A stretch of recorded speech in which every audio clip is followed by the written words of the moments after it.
Hey, and welcome back to another video. This is the fourth episode of the story in which Naruto is blind. Please support by liking and subscribing. Let's start the show. 12. White light. I was sitting straight backed beside Sasuke in a shelter created by natural barricades of tree roots, my hatayat in my hand, while Sakura dabbed uncertainly at the blood on my face. Finally I sighed and said, Sakura, just bind them, already. Do it properly, and don't worry about hurting me. No matter how gentle you are, it's gonna hurt, so at least do it right. Please. Before I pass out from blood loss. I honestly dunno why I haven't already. Oh, okay. Can you? I'll try not to scream, I said flatly, just hurry up. I'm getting really dizzy, and you'll need me as an advance guard while we wait for Sasuke to wake up. I couldn't help letting out quiet yelps as she wrapped gauze firmly around my slashed eyes, but Sakura didn't hesitate, and I bit down on the sounds and let her tie it off, forcing myself not to fight against the cloth.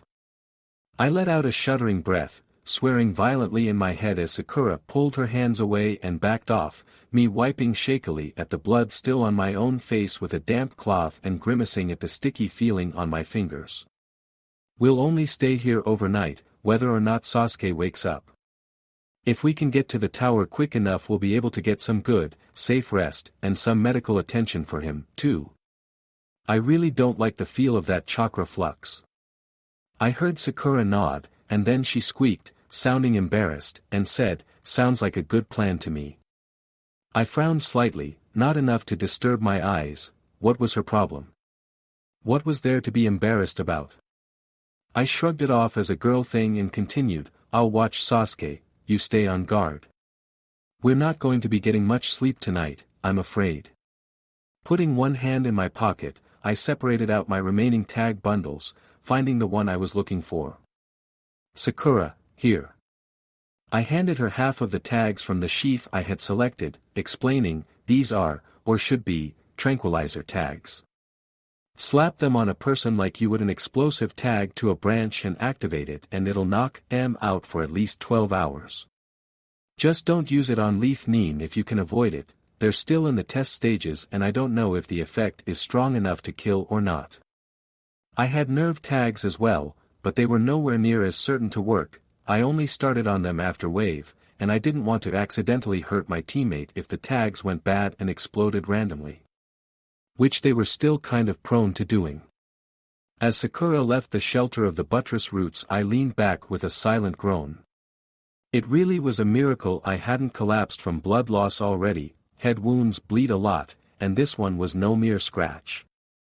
I was fairly sure I hadn't healed already because something was up with the fox. The bellowing pain that still reverberated in my belly was a pretty good clue, but guessed enough of his chakra was still running through my coils to stop the bleeding a little. But still, it was only a guess. I had no idea what the hell was going on.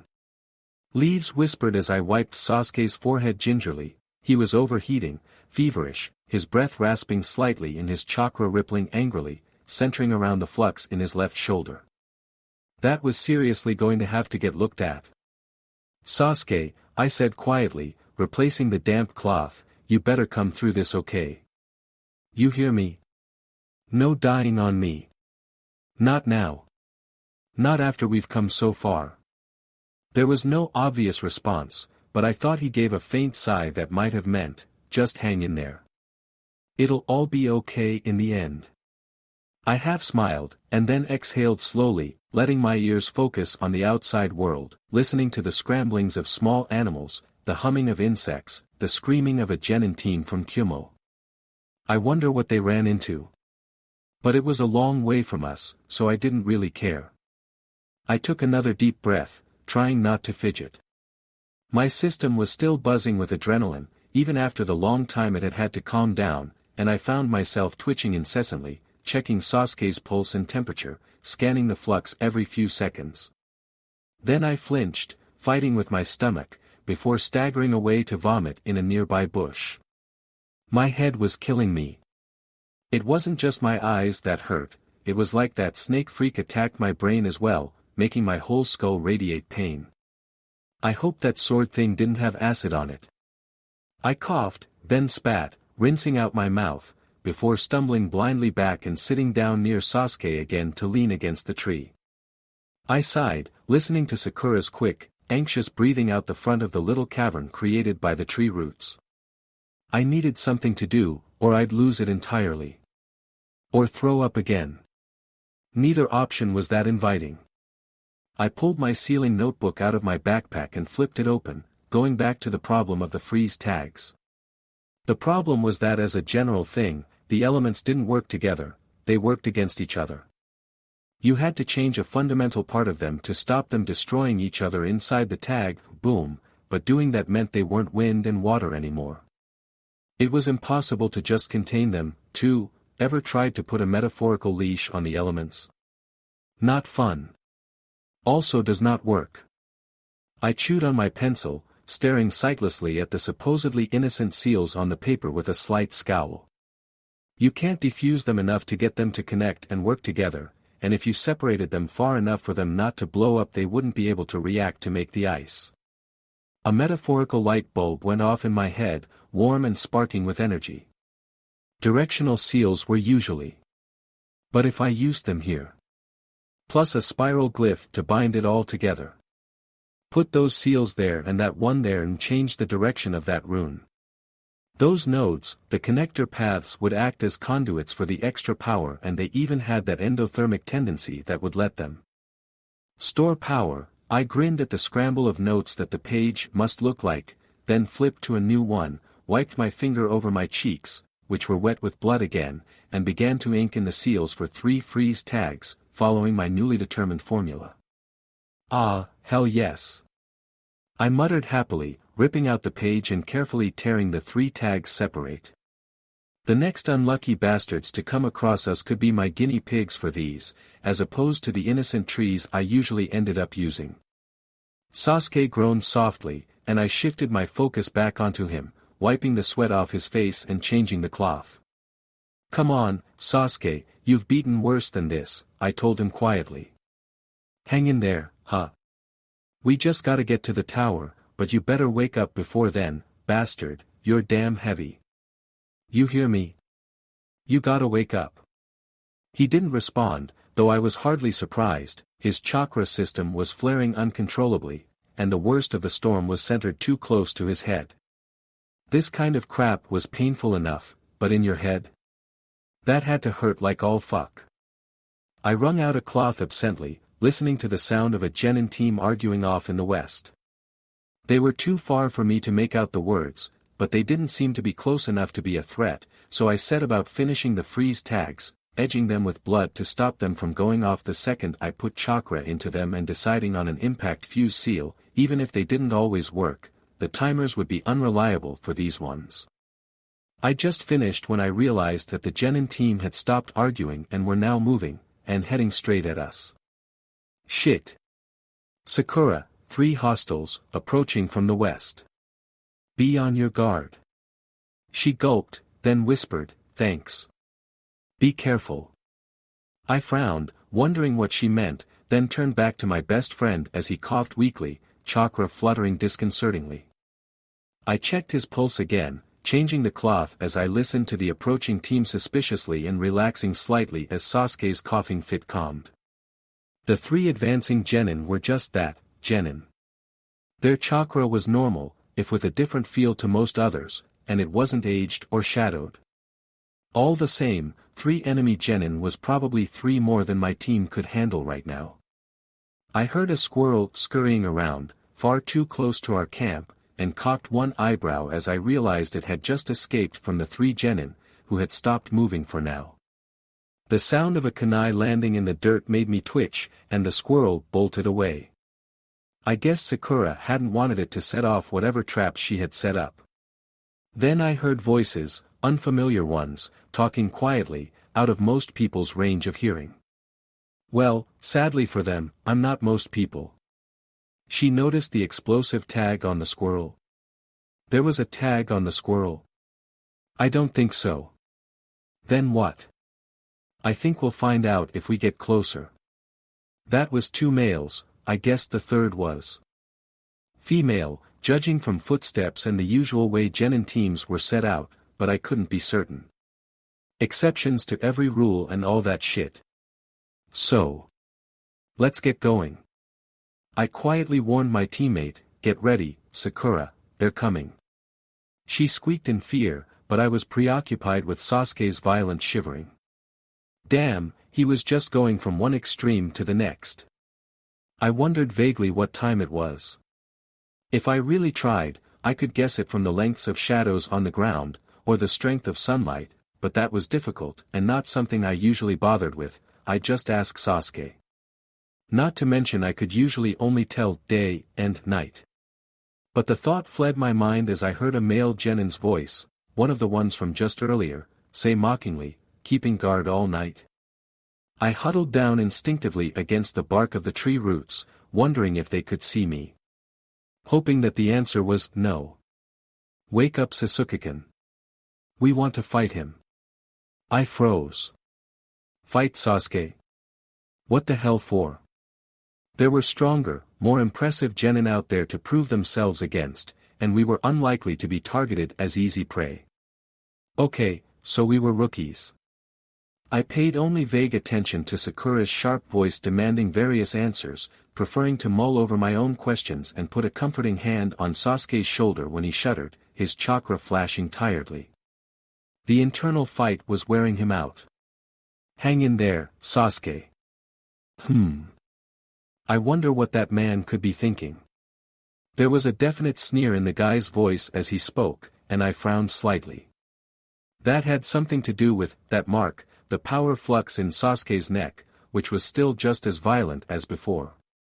But hearing that, "We can't let you go," the other male added. "I'll kill you. And I'll kill this Sasuke guy, too." I bared my teeth.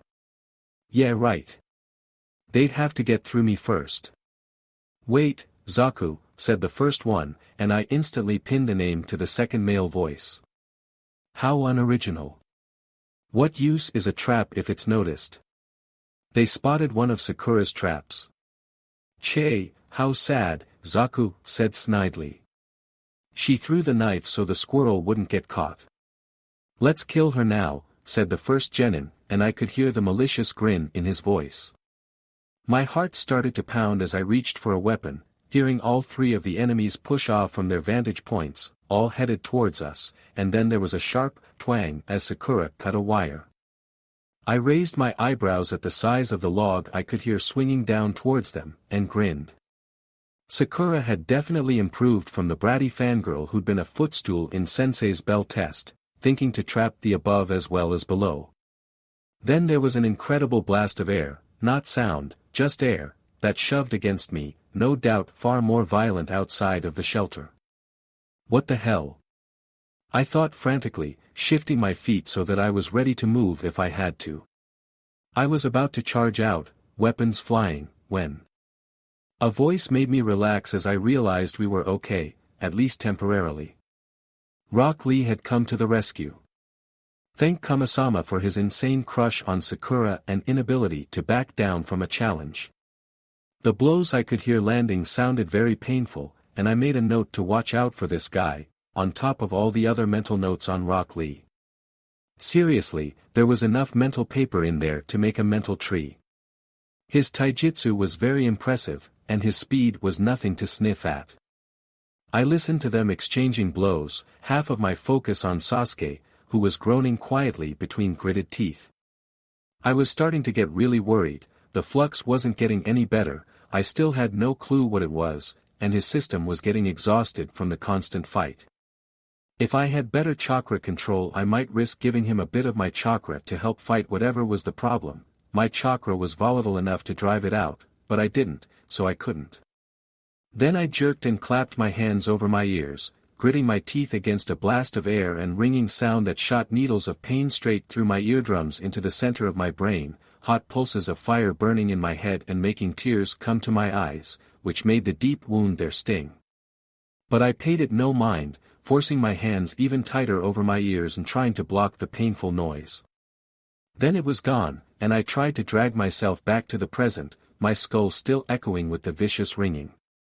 Other sounds, people talking, filtered through to my agonized mind, but I couldn't focus on them, my brain flickering from one thing to the next in a confused, pain jumble.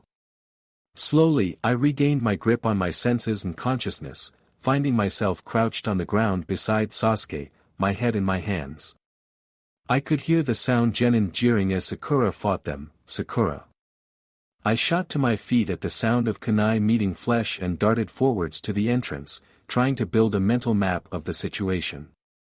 All I could tell was Sakura was in close quarters combat with, was it Zaku couldn't tell life signs right, and I could smell the blood and there was another team in the shrubbery but no that was just Team 10, I hope to Kami they don't attack us, and I shouted, Sakura, use a tag. I don't know if that was her original plan or not, but there was the tiny flare of chakra needed to activate a tag, and then she was scrambling away. I held my breath, waiting for the tag to blow, but nothing happened. Until Zaku crumpled to the ground. Zaku. Yep, definitely a girl as the third party member. What the hell? Get up, you lazy bum. No reply. I smirked. Ah hell yes. Che, do I have to do everything myself, the girl complained, and suddenly she was standing above Sakura, making me stiffen in surprise. I'd heard her moving, but that was still rather impressive. You'll never survive as a kunoichi when you're more worried about your looks than your weapons, her cold voice said, and I heard Sakura yelp in pain, putting me on edge as I reached for a tag slowly. But if Sakura was there, she'd get caught in the blast. This wasn't going to be easy. I mean, your hair is perfectly silky smooth. Great for a model, useless for a ninja. Sakura seemed to be being shaken. Had she been grabbed from behind? No, she was being shaken by the hair. Kami, that had to hurt. I seemed to have been forgotten temporarily, and I quickly flicked through my repertoire, trying to think of something I could do to save my teammate, and Sasuke's breathing was getting harsher by the minute. Explosive tags too strong, shock and flash tags too inclusive, I'd hurt Sakura too, other tags contact-based. I heard the buckle of Sakura's weapon's pouch clink, raising an eyebrow as Kin sneered, what are you gonna do with that kunai? It's not like you're strong enough to actually hurt me. And Sakura's quiet reply, it's not for you. And the sound of a kunai slashing through hundreds of threads reached my ears. Sakura's feet were suddenly moving again and my mind computed that she had cut her hair to escape, that there were now 2 free targets. Let's see what these new freeze tags can do. In an instant I had hurled 2 kunai unerringly at the remaining genin, and there was a yelp of shock that was cut off with an odd crack through the air, not like bone snapping, something different. The second tag just exploded in a blizzard of freezing air on contact, making both me and its target, the male genin, curse. Damn! What was wrong with that one? Although that was a cool wrong. The only thing better than a tag doing exactly what it was supposed to was a tag exploding in a whole new way. I think that it was that node. Did I? I think I must have, if it reacted like that. The wind seal must have fed through one of those endothermic nodes too many times, overridden the diverter and built up a circular path. Or even just enough power. That would probably do the trick. You little brat, the girl snarled, and I glanced in her direction, wondering what had happened with the tag aimed at her. She was breathing heavily and, I thought, shaking slightly. What happened there? I asked Sakura, pointing at the girl, Kin, I think was her name, who only cursed at me. You froze her feet to the ground, Sakura said, sounding odd. Awesome. That had been the intended effect for these ones, I had finally gotten it to work. Now, what shall I do with these idiots? What about Sasuke-kun? Sakura asked, and I shrugged carelessly. He was behind me, and I could hear everything for ages. He was fine where he was for a minute or two.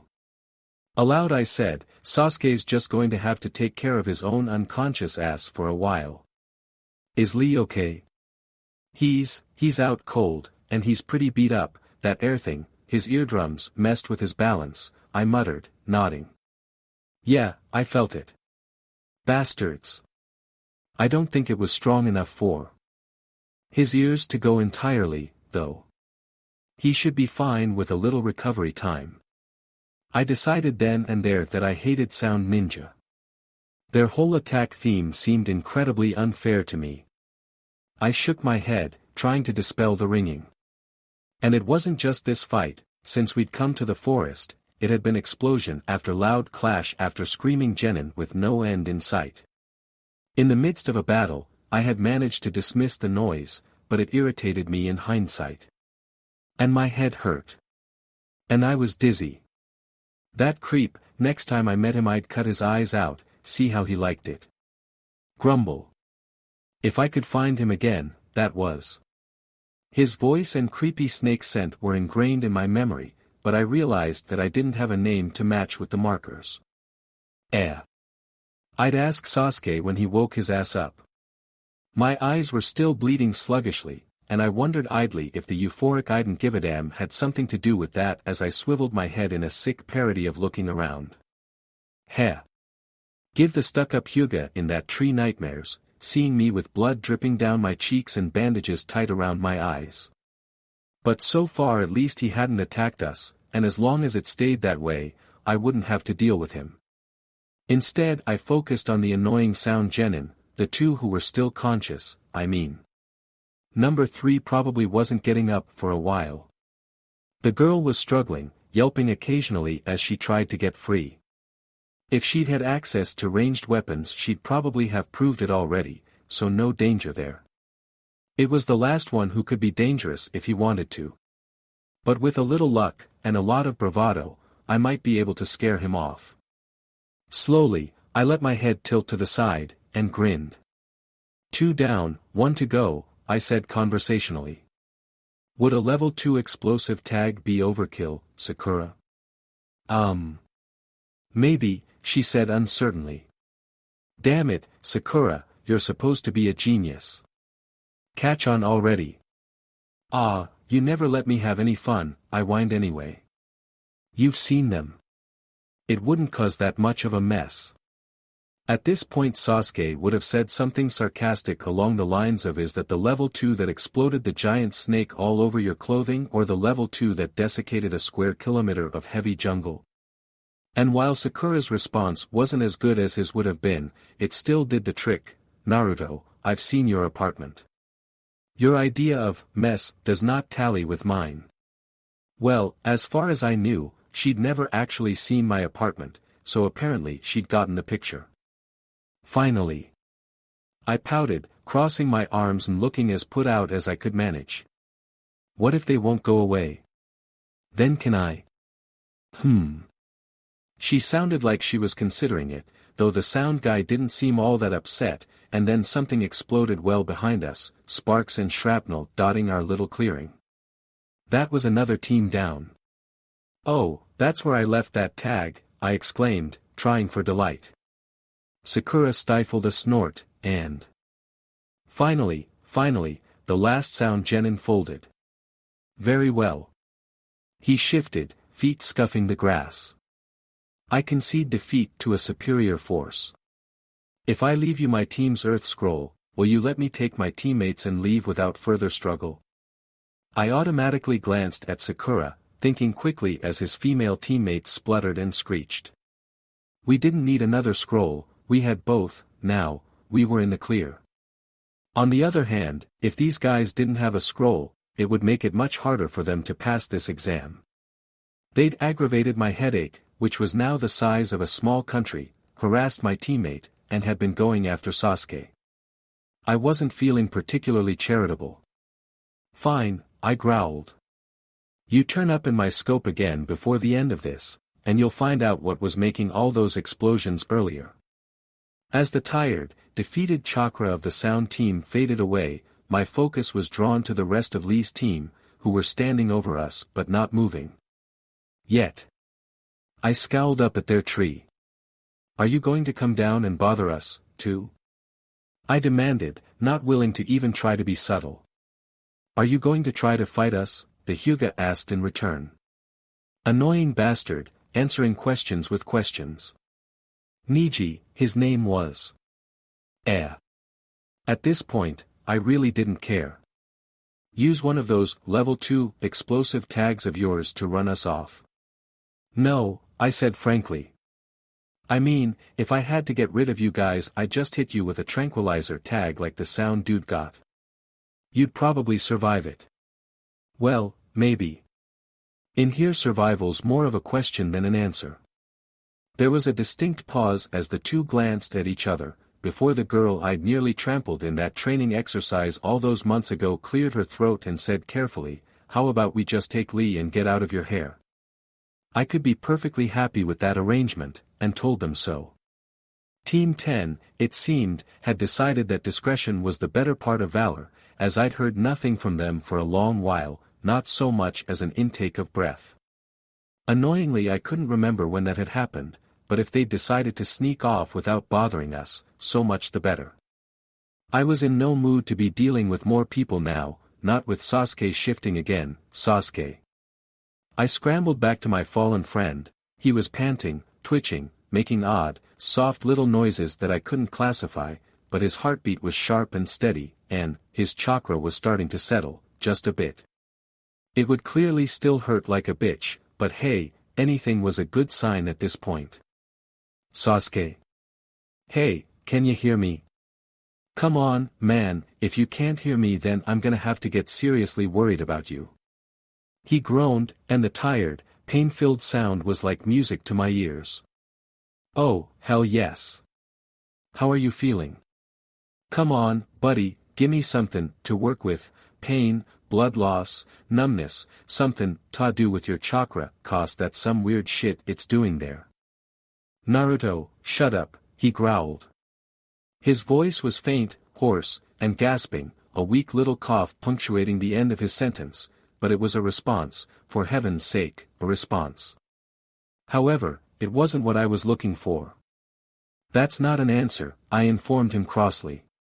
Come on, you were the idiot who didn't avoid the big scary chakra dude, now own up to it and tell me what he did.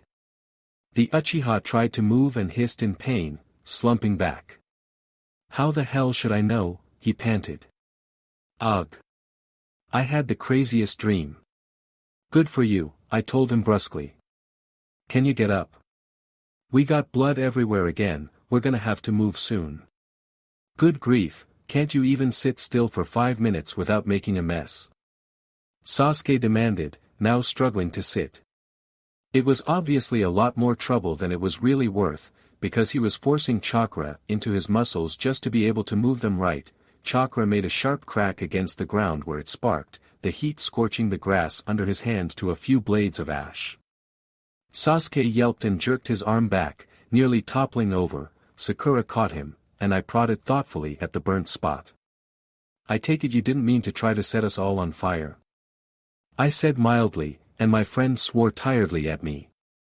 Chakra just flashed out, he huffed. Can't control it.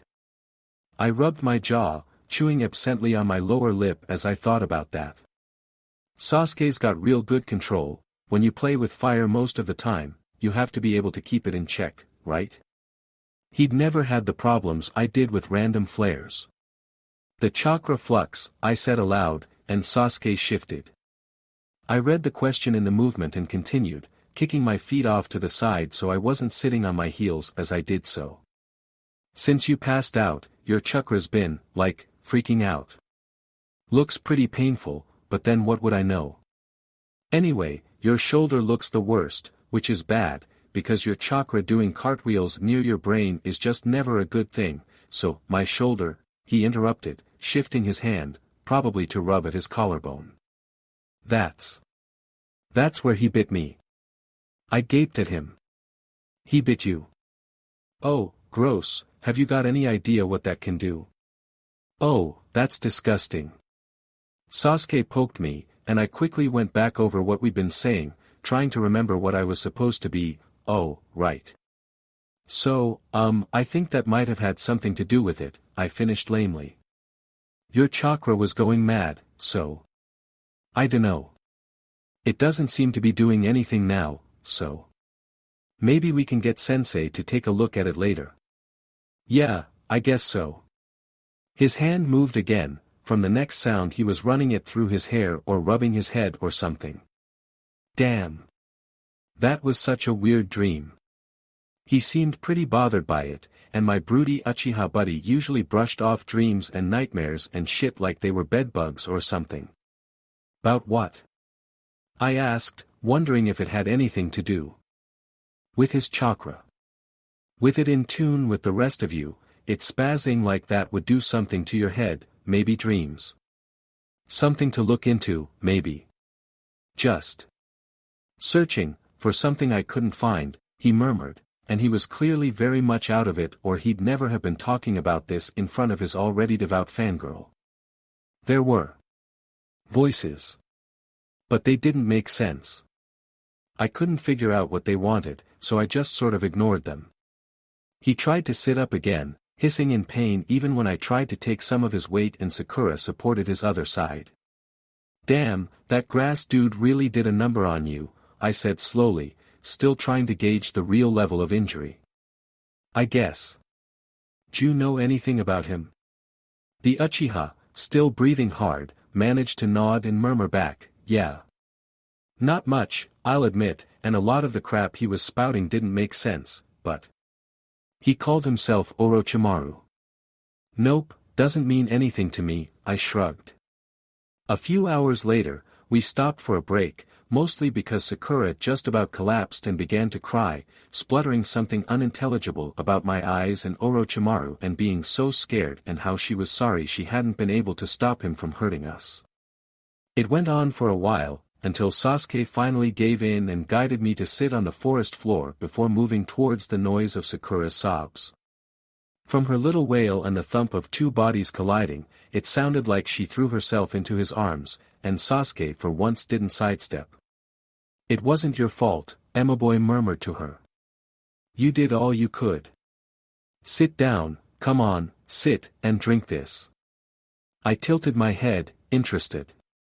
Was he giving her a drug to calm her down, or one to sedate her? I hoped it was the former, because I didn't think I could stand unaided anymore, and there was a weird and worrying tingling starting in my extremities.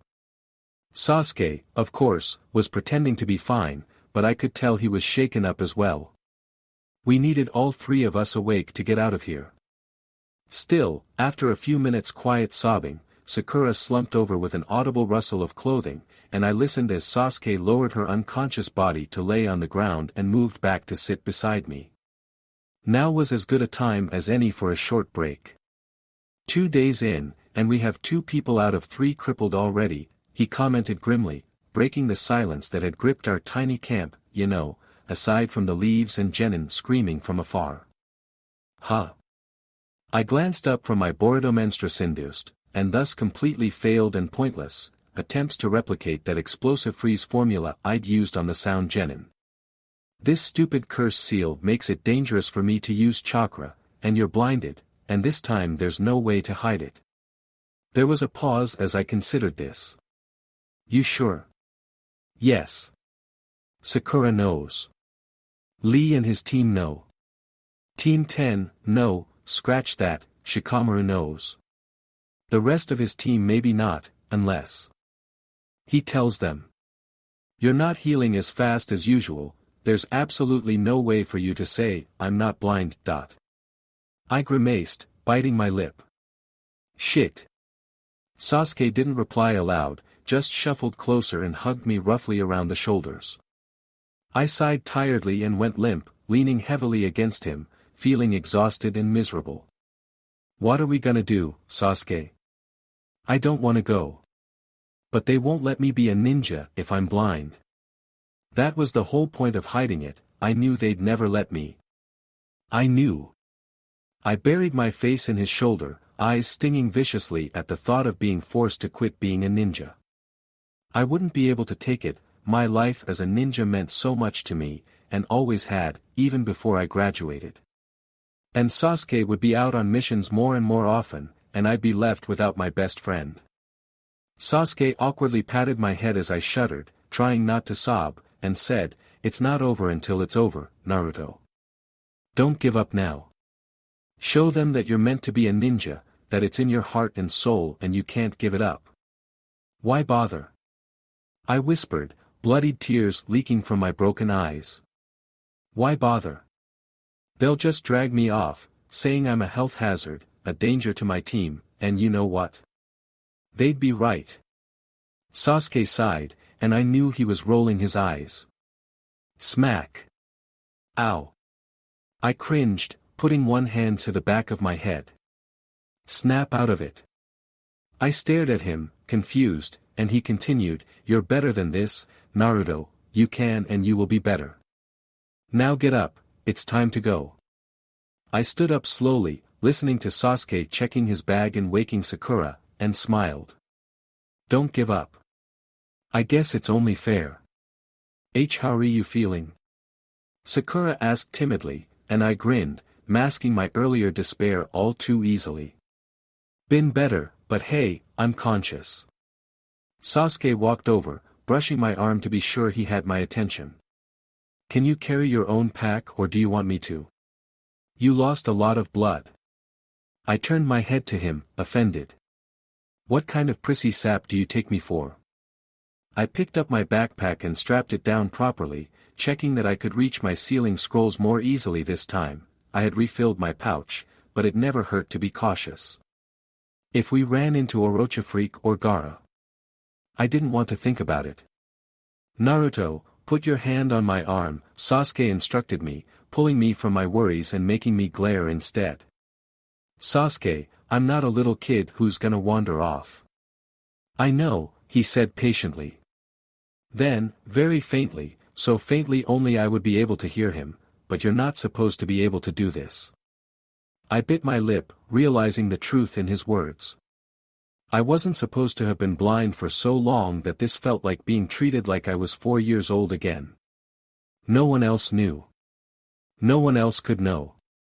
So I sighed harshly and put one hand on the soft cloth of his arm guard, letting my hand tighten around it a little like I was nervous. I'm going to start moving, he said. And took a step that I automatically followed, and we started off towards the tower. We won't be doing tree climbing, you'll only hurt yourself that way. There was an unspoken question in that comment, how did you manage it before? I'll learn, I said flatly, and then murmured as quietly as I could, nearly killed myself then. Listened for you and Saku, and aimed. All I could do. Sasuke nodded, then said, after a few minutes of silent travel, you're doing good, look out for that rock. I half paused, and felt around with my foot to find the offending stone before stepping over it. Sakura was silent beside us, probably didn't know what to say, how to handle this. My head was pounding, but I didn't say anything, it wasn't too distracting, and there wasn't much I could do about it either. Maybe I should think about modifying the tranquilizer tags into instant painkillers. Then I twitched and whipped around, a handful of shuriken already flying at the chakra source hiding in the trees, and as it dodged aside with the speed of someone far above Genin I stiffened and threw more. The chakra was slightly shielded, maybe Jounin level, only one, where his team hanging around. He deflected one of my weapons, using a kunai. I smelled snake. The smell invaded my nose, the same, as the bastard who'd cut my face in half, the one who'd done that to Sasuke, who'd made Sakura cry. A wave of fear reserved for the one who'd made my eyes useless accessories in the first place rose up in an unprecedented wave.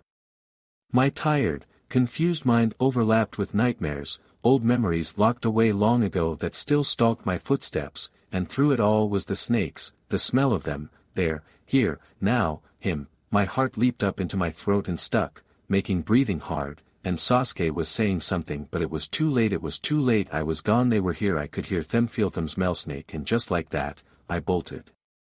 I only got a few paces before a root underfoot snagged my ankle and sent me sprawling, my head smashing against the tree I'd have run into 2 steps later anyway.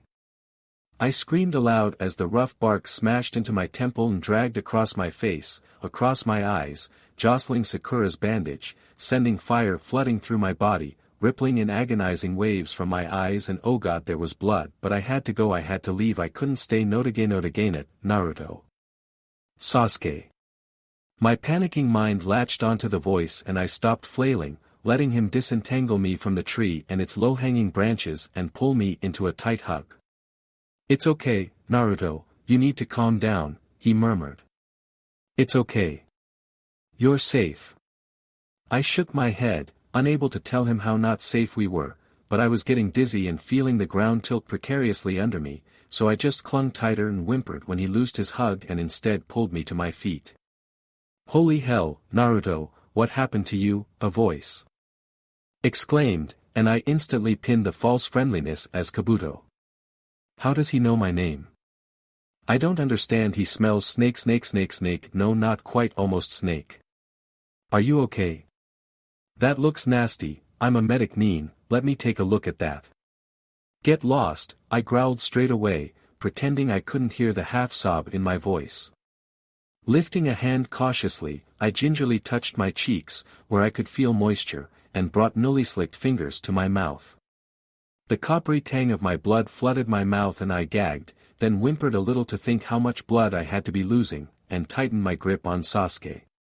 No more running off on my own and reopening barely closed wounds. "Naruto, if he's a medic Nin, maybe you should," Sakura tried. "No. Get lost. Naruto, let me help you, that must hurt." Kabuto pleaded. "Stay away from my eyes, you creep. I said get lost." "I think you should leave, Kabuto," said Sasuke firmly, his right hand on his weapon's pouch. I almost collapsed with relief that Sasuke was on my side. What else is new? And finally, my panic began to abate a little. I didn't relax until Kabuto's signature had backed away from us hurriedly and was too faint and far off to really sense. Then I breathed a heavy sigh of relief and put one hand to my head. "Thanks, Sasuke." "No problem. I don't see why you had to be so rude," Sakura said stiffly, and I tilted my head in her direction just slightly, wondering how she could manage to scold me now of all times, for that of all things. "Have you forgotten what I told you at the start?" I asked brokenly. "We can't trust Kabuto. His deception skills would put Jounin to shame. I think he may actually be a Jounin, judging from his speed and chakra," I added as an afterthought. "But he's a Konoha Nin," Sakura argued. Sasuke turned his head, to look at me, I think. "He isn't, is he?" I shook my head slowly, not wanting to aggravate the headache. My chin and jaw were wet and dripping onto my shoulders, I realized dimly, but pushed the thought aside before it could panic me. "No. He reeks of snakes, like that guy from Grass. I don't trust him, and I wouldn't let him near me on a good day, let alone now." "We can't trust anyone out here," Sasuke put in. "Our only option is to head for the tower. It's all we can do." By the time we made it to the large structure in the center of the forest, my head was thudding painfully in time with my heartbeat and I was starting to stumble, my feet not quite following where I wanted them to go. I felt exhausted, leaning on Sasuke heavily, and I felt dizzy and lightheaded at the same time as my blood being made of lead. "Hang in there, Naruto, we've made it to the tower," Sasuke said, and I frowned in confusion. "Tower? We were heading for the tower, that's right. Why was that? What do these hangings say?" Sakura mused, and I thought dully, what hangings? Why'd the wind stop? Are we inside? Heaven and earth. Mind and body. "Forget the riddle," my friend said sharply, and I vaguely felt someone tapping my face. "Are they trying to get me to wake up? Why is that? I am awake. Naruto, come on, don't die on me now." "I'm not gonna die on you, team. Should we open the scrolls?" Sakura asked anxiously. "I mean, Enko said not to until we got to the tower, and, well, we're here." "At this stage I don't really care," Sasuke declared, and tugged gently at my jacket, to get at my scroll. That's right, there was a rustling of paper, I guessed they had opened the scrolls, and there was a rush of smoky warm air. "Yo!" Kakashi Sensei's lackadaisical greeting roused me from my bloodless induced stupor and I pulled my head off Sasuke's shoulder to smile weakly at him. Hi, sensei. We made it. Naruto, he choked out, sounding horrified. What the hell happened? Orochi freak happened, I mumbled tiredly. Bastard nearly killed us, and of course the other genin thought a rookie team was easy prey. Stupid lazy bastards. Kakashi put one hand on my shoulder and I twitched at the unexpected contact. His other hand gently gripping my opposite elbow, he shifted my weight off Sasuke and then carefully lowered me to the floor, letting me sit down. To my relief, I wasn't sure how long I could stand up on my own. Sasuke, what happened? Naruto, I'm going to take off the bandages to have a look, Kakashi said calmly. His hand started to unwrap the gauze binding my eyes, keeping one hand on my shoulder. We were being followed when we first entered the forest, and after we threw them off Naruto got separated from us when a giant snake came after us, my best friend explained. A couple of genin tried to infiltrate, but we had a password, and it didn't work. Then this snaky guy calling himself Orochimaru, I thought I heard Kakashi-sensei inhale sharply at the name, but I might have been imagining it, comes out of nowhere and starts babbling about power and skill, and goes to eat his scroll. Naruto jumped out of the trees and grabbed the scroll, and then we started to fight him. I don't really remember much of the fight. Naruto, I'm going to clean some of the blood away to get a better look at this, okay? Our sensei told me calmly, and I just nodded blearily as Sasuke continued. But Orochi freak went to cut Naruto in half, and he dodged it, but wasn't quite fast enough, and the sword slashed his eyes instead. I got knocked out soon after that, so I don't know how you guys drove him off. He left, I said flatly, wincing slightly as Kakashi-sensei wiped semi-congealed blood away from the gash over my eyes that had finally stopped actively bleeding, now just oozing sulkily. I guess he got what he came for, or maybe he just got bored. Ow. Kakashi was now dabbing at my eyes with a cold cloth, and I whimpered as the disinfectant began to sting, shuddering and going stiff as my head began to hurt again, gritting my teeth weakly. Sakura, could you go down the hall and take the first door on the left, and ask for a medic, please? Kakashi asked, then shook my shoulder gently, saying, Come on, Naruto, stay with me. But sensei, I'm tired, I mumbled. I didn't sleep last night, or the night before, and that's totally unfair, and I'm sleepy. And cold. It's cold. I heard shouting and made a face internally, I was too tired to deal with the others being irrationally loud. Was I being shaken? I couldn't really feel it, I couldn't feel my hands or feet, couldn't feel where I was touching the floor, sensing things as if I was 100 miles away. Sasuke was shouting, Wake up. Go away, team, I want to sleep, and Kakashi saying loudly, Naruto, stay with me now, squeeze my hand if you can hear me. Why would I need to squeeze his hand? I didn't even know I was holding it, but I tightened the muscles in my hand anyway, my fingers stiff and unresponsive, numb, heavy, unfeeling.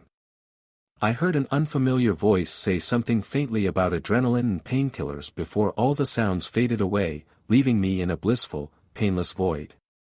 Then I gasped and jerked, a stinging pain in my neck as feeling rushed through my body, shuddering with the shock of it. I shoved myself into a sitting position off the floor, shaking my head dizzily, not even aware I had collapsed. Ow, what the hell? I complained, putting one hand to my neck. Shock, said a voice I didn't know, the medic, I assumed. I'm surprised he lasted as long as he did, you said this happened 27 hours ago. Yes, said Sasuke from my left, I could feel his hand on my forearm through my long-sleeved shirt. First day of the exam, late afternoon. He bashed his head a little while ago, though, and the bleeding started again. He trailed off helplessly. Tough little thing, you are. Now I'm gonna give you a painkiller, kid, so don't fight me, alright? What's his blood type? I'm going to need to give him a transfusion as soon as possible. Unfamiliar hands grasped my arm and turned it over, and I flinched as the needle slid under my skin, depositing the drug into my system. A moment later, those same hands slid up to my collar and dug for my dog tags. Naruto, I'm going to stand up. Just stay where you are, Kakashi instructed me, before standing up like he'd said he would, but he didn't move away. We made it to the tower okay, then, I decided, tilting my head slightly. So you managed not to lose the scrolls, team. Sasuke sighed and patted my arm. No, Dobe, we didn't lose them.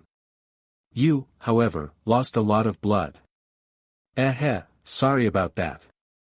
I grinned sheepishly, then looked up at our sensei and said, so, Kakashi-sensei, what do we do now?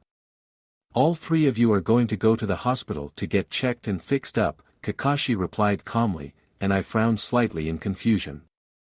Not that, sensei, I meant for the Chunin exams. What comes next? Kakashi sighed sadly. Naruto, Team 7 won't be continuing. You'll have to be disqualified. What? I howled, thrashing on the floor as the medic yelped. Why? We're allowed to get medical help once we get here. We brought both the scrolls, none of us died. Why would we be disqualified? Because, Naruto, one of the requirements is that none of you are incapacitated, unconscious or otherwise unable to fight when you reach the tower, Kakashi explained patiently. You can't fight, so your team cannot continue. What? I can still fight. I shouted indignantly, struggling to sit up and ignoring the medic's protests. So I had a little fainting thing a moment ago, I'm okay. Honest. Naruto. I smacked Sasuke on the back of the head, and he yelped. Ow. Then, purely reflexively, he punched me in the shoulder in retaliation. Ow. I whined. Kakashi sighed heavily in exasperation, and I grinned. I'm fine, Kaka-sensei. I can still fight. We can keep going easy. Naruto, you can't, our sensei said firmly, and I bared my teeth, chakra starting to flare up angrily. I can, Kakashi-sensei. I snapped, and Sasuke sighed faintly from beside me, but didn't try to interrupt. I'm not helpless. I might not be at my best right now, but I can still put up a damn good fight. We can pass the second exam. The medic cleared his throat and made us all turn our heads towards him, me cocking my head slightly. Excuse me, Hatakesan, but your genin is correct. He may not be able to fight particularly well, but he can. Well, he can hold a kunai and stand up, so technically he's not disabled or incapable of fighting. They are allowed to continue. Technically.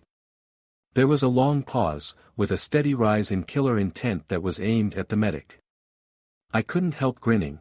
Kakashi-sensei glaring was always interesting, provided it wasn't me he was glaring at. Oh yeah.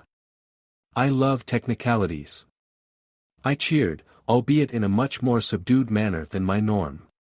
Naruto, maybe this isn't a good idea, Sakura tried. Sasuke snorted. Don't bother. His mind's made up. No point in arguing with him now, he's too stubborn. I stuck my tongue out at him, and the medic seemed to reach the end of his, justifiably limited, patience. You may discuss this later, he said urgently. Nothing will happen until the exam finishes in a few days, and right now I need this genin in the hospital wing. Girl, you run ahead and tell them to have 2 liters of B-positive blood ready and waiting. Hatake, Uchiha, help me get him up. Naruto, you need to stay still now, okay? You've lost a lot of blood, so we have to stop the bleeding and give you some more. It's going to be okay, but you need to stay awake. Talk to me. I felt hands lifting me, but didn't even compute the indignity of it, falling away from the conscious world. And so, with the excessive damage to the cornea and aqueous humor, not to mention the wounds to the irises, it is unlikely that, look, could you just cut the doctor jargon and speak to me in Japanese like a normal person? I asked impatiently. It was roughly a day later, and I was being discharged from intensive care. Yay! Now, if I could just understand what the good doctor was telling me. I don't speak medical lingo. The doctor sighed, sounding annoyed, and Sasuke stifled a snort from beside me, making me grin.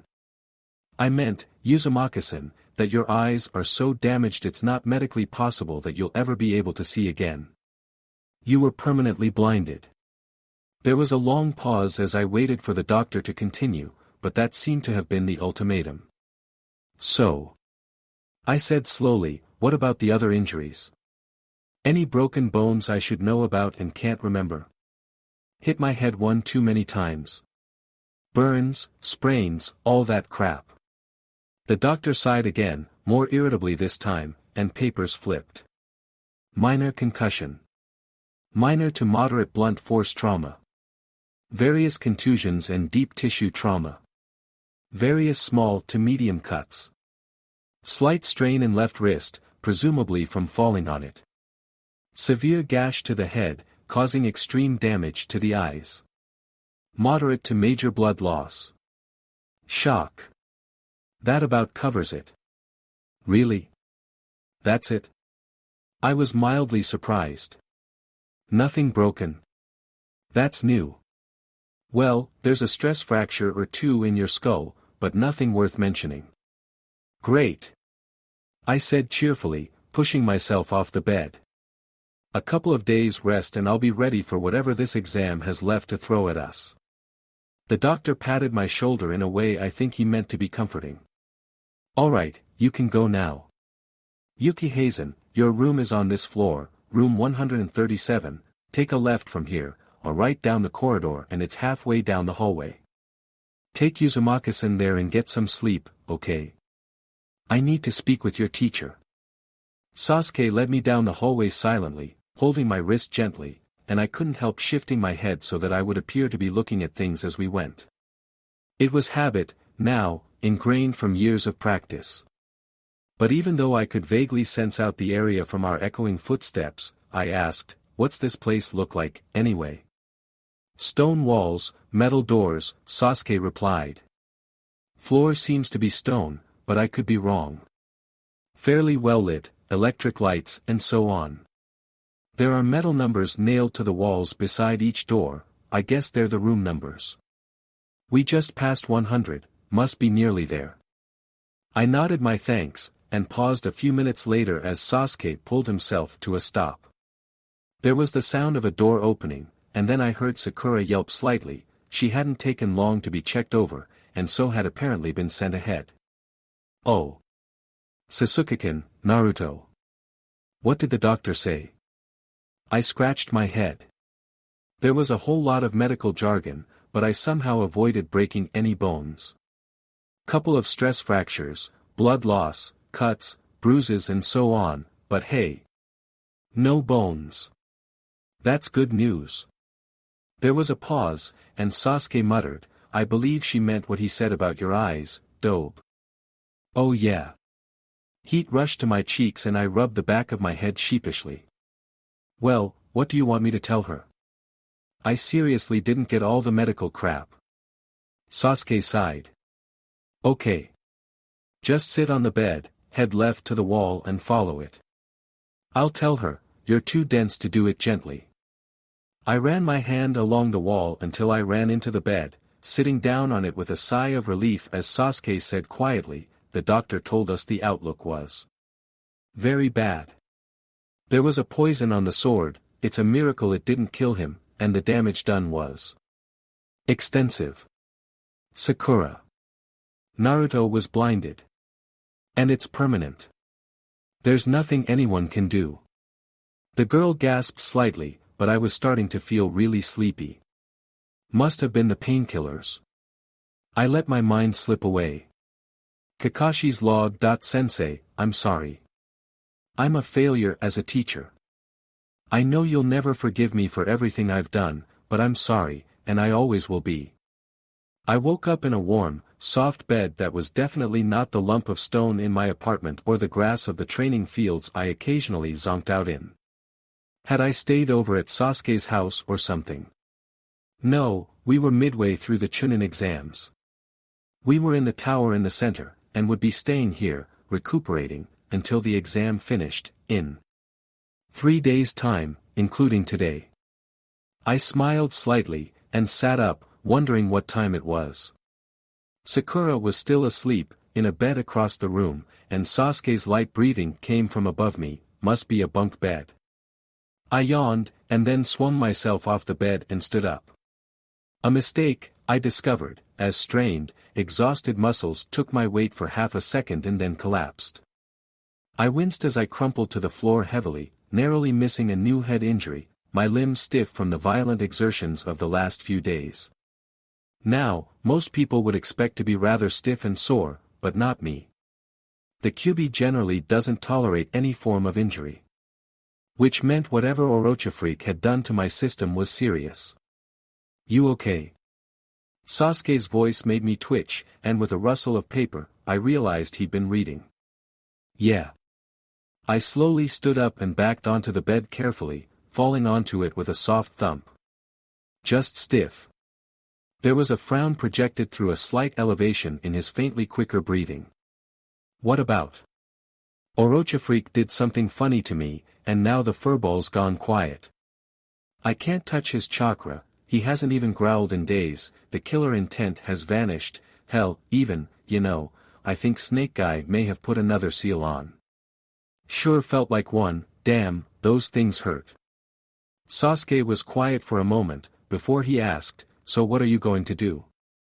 I shrugged. "Rest for the day, get ready for part 3, make some more poison tags, work on the freeze tags, track down that formula for the leaf explosion cost that was a cool bang when it went off. Oh, and find a few scrolls on making smoke distractions, I've got a few ideas on making my own." Sasuke gave a long-suffering sigh. "I meant the seal, you idiot." I laughed a little at his exasperated elaboration, but quieted quickly. "I can't do anything about it on my own, this thing has messed up my system, made my chakra go weird. I could probably release it on my own, I know enough about sealing to maybe be able to, I could figure it out, but I can't risk messing with the fox's seal. One flare at the wrong time and I could rip myself apart." The bed above me creaked as Sasuke shifted his weight uneasily. "If your chakra's not cooperating, how will you fight?" "I'll be fine as long as the jutsu doesn't need precision," I explained. "A flare in the middle of, say, Kage Bunshin would just create an extra dozen or so. Or they could come out as random mutant freaks like your normal Bunshin, but that's beside the point." I tilted my head upwards in a combination of horror and astonishment, surprised Sasuke would say that aloud with Sakura in the room, would speak with her in the room, but then again, she was currently asleep. "That doesn't happen, Sasuke." "How'd you know?" he argued. "Sasuke, I've had random flares in the middle of that jutsu often enough to know, that won't happen. It's just the nature of Kage Bunshin." "Che. If you say so. Watch your back while you're fighting, though, without controllable chakra you'd be at a major disadvantage." My friend sounded vaguely anxious, but he didn't try to talk me out of it. I smiled. Sasuke was the best friend you could ask for, once you chipped your way through the walls of ice that guarded his heart. I'd gotten lucky. I was already through before he could pull those walls up. "Don't worry. I'll be careful." "Are you just saying that to make me feel better, or do you actually mean that you'll be careful?" I sighed faintly, smiling just a little, and repeated, "Don't worry. I never go back on my word." Sasuke breathed out in relief, and then pushed himself off the top bunk, landing lightly beside my bed and touching my arm. "Come on, then. I'll take you to the library to look for your scrolls." "There's a library in here?" I raised an eyebrow at the thought. "Yeah." Sasuke put my hand on his arm and started to move, the door sliding open and then closing again with a faint screech as we began to walk down the corridors. Apparently some jounin like to train here, so there's a small library in the tower, although I was warned not to expect much, and to expect it to be a mess. I shrugged, instead beginning to refocus my dulled, tired senses, letting the faint tickle of foreign chakras pinpoint a dozen or so other people, maybe half of them vaguely familiar. Another door hissed open, the sound sharp to my concentrated mind, the metal slipping to the left, the lock not quite catching properly, and I then sneezed, hit with the heavy, thick scent of dust and something else I so did not want to identify. I coughed slightly, hearing Sasuke rasping beside me and covered my mouth with my arm. "Kami, when did they last dust in here?" I choked out. Sasuke wheezed and spluttered, obviously not enjoying having his airways blocked with cloying particles of dust as he gasped out, "Wait here, I'll see if I can dig up some trap scrolls." "Team." I grumbled, but he was already gone, and I leaned against the wall for support while I listened to him shuffling through the dusty room, papers rustling sporadically as he went through whatever shelves there were. I sneezed twice more, and I could hear Sasuke muttering murder under his breath, in between hacking coughs. About 10 minutes later a pair of dirty-feeling scrolls was shoved into my hand, and my friend gasped, "Let's go, already." Just a little while later, I sat on my bed, running my fingers over the first scroll, reading the inked text and scowling whenever the dust got too thick to sense the ink through it.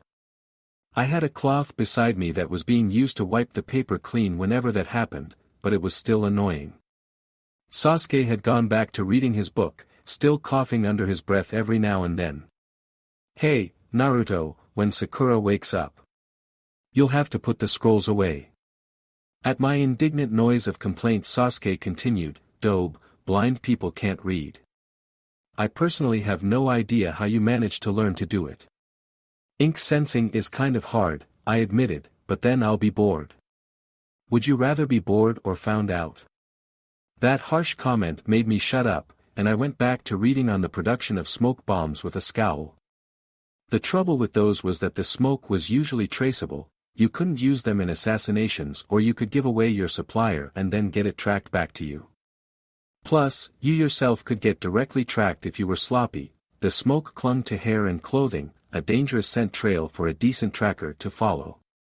My frown melted away as I thought, reading the scroll slowly.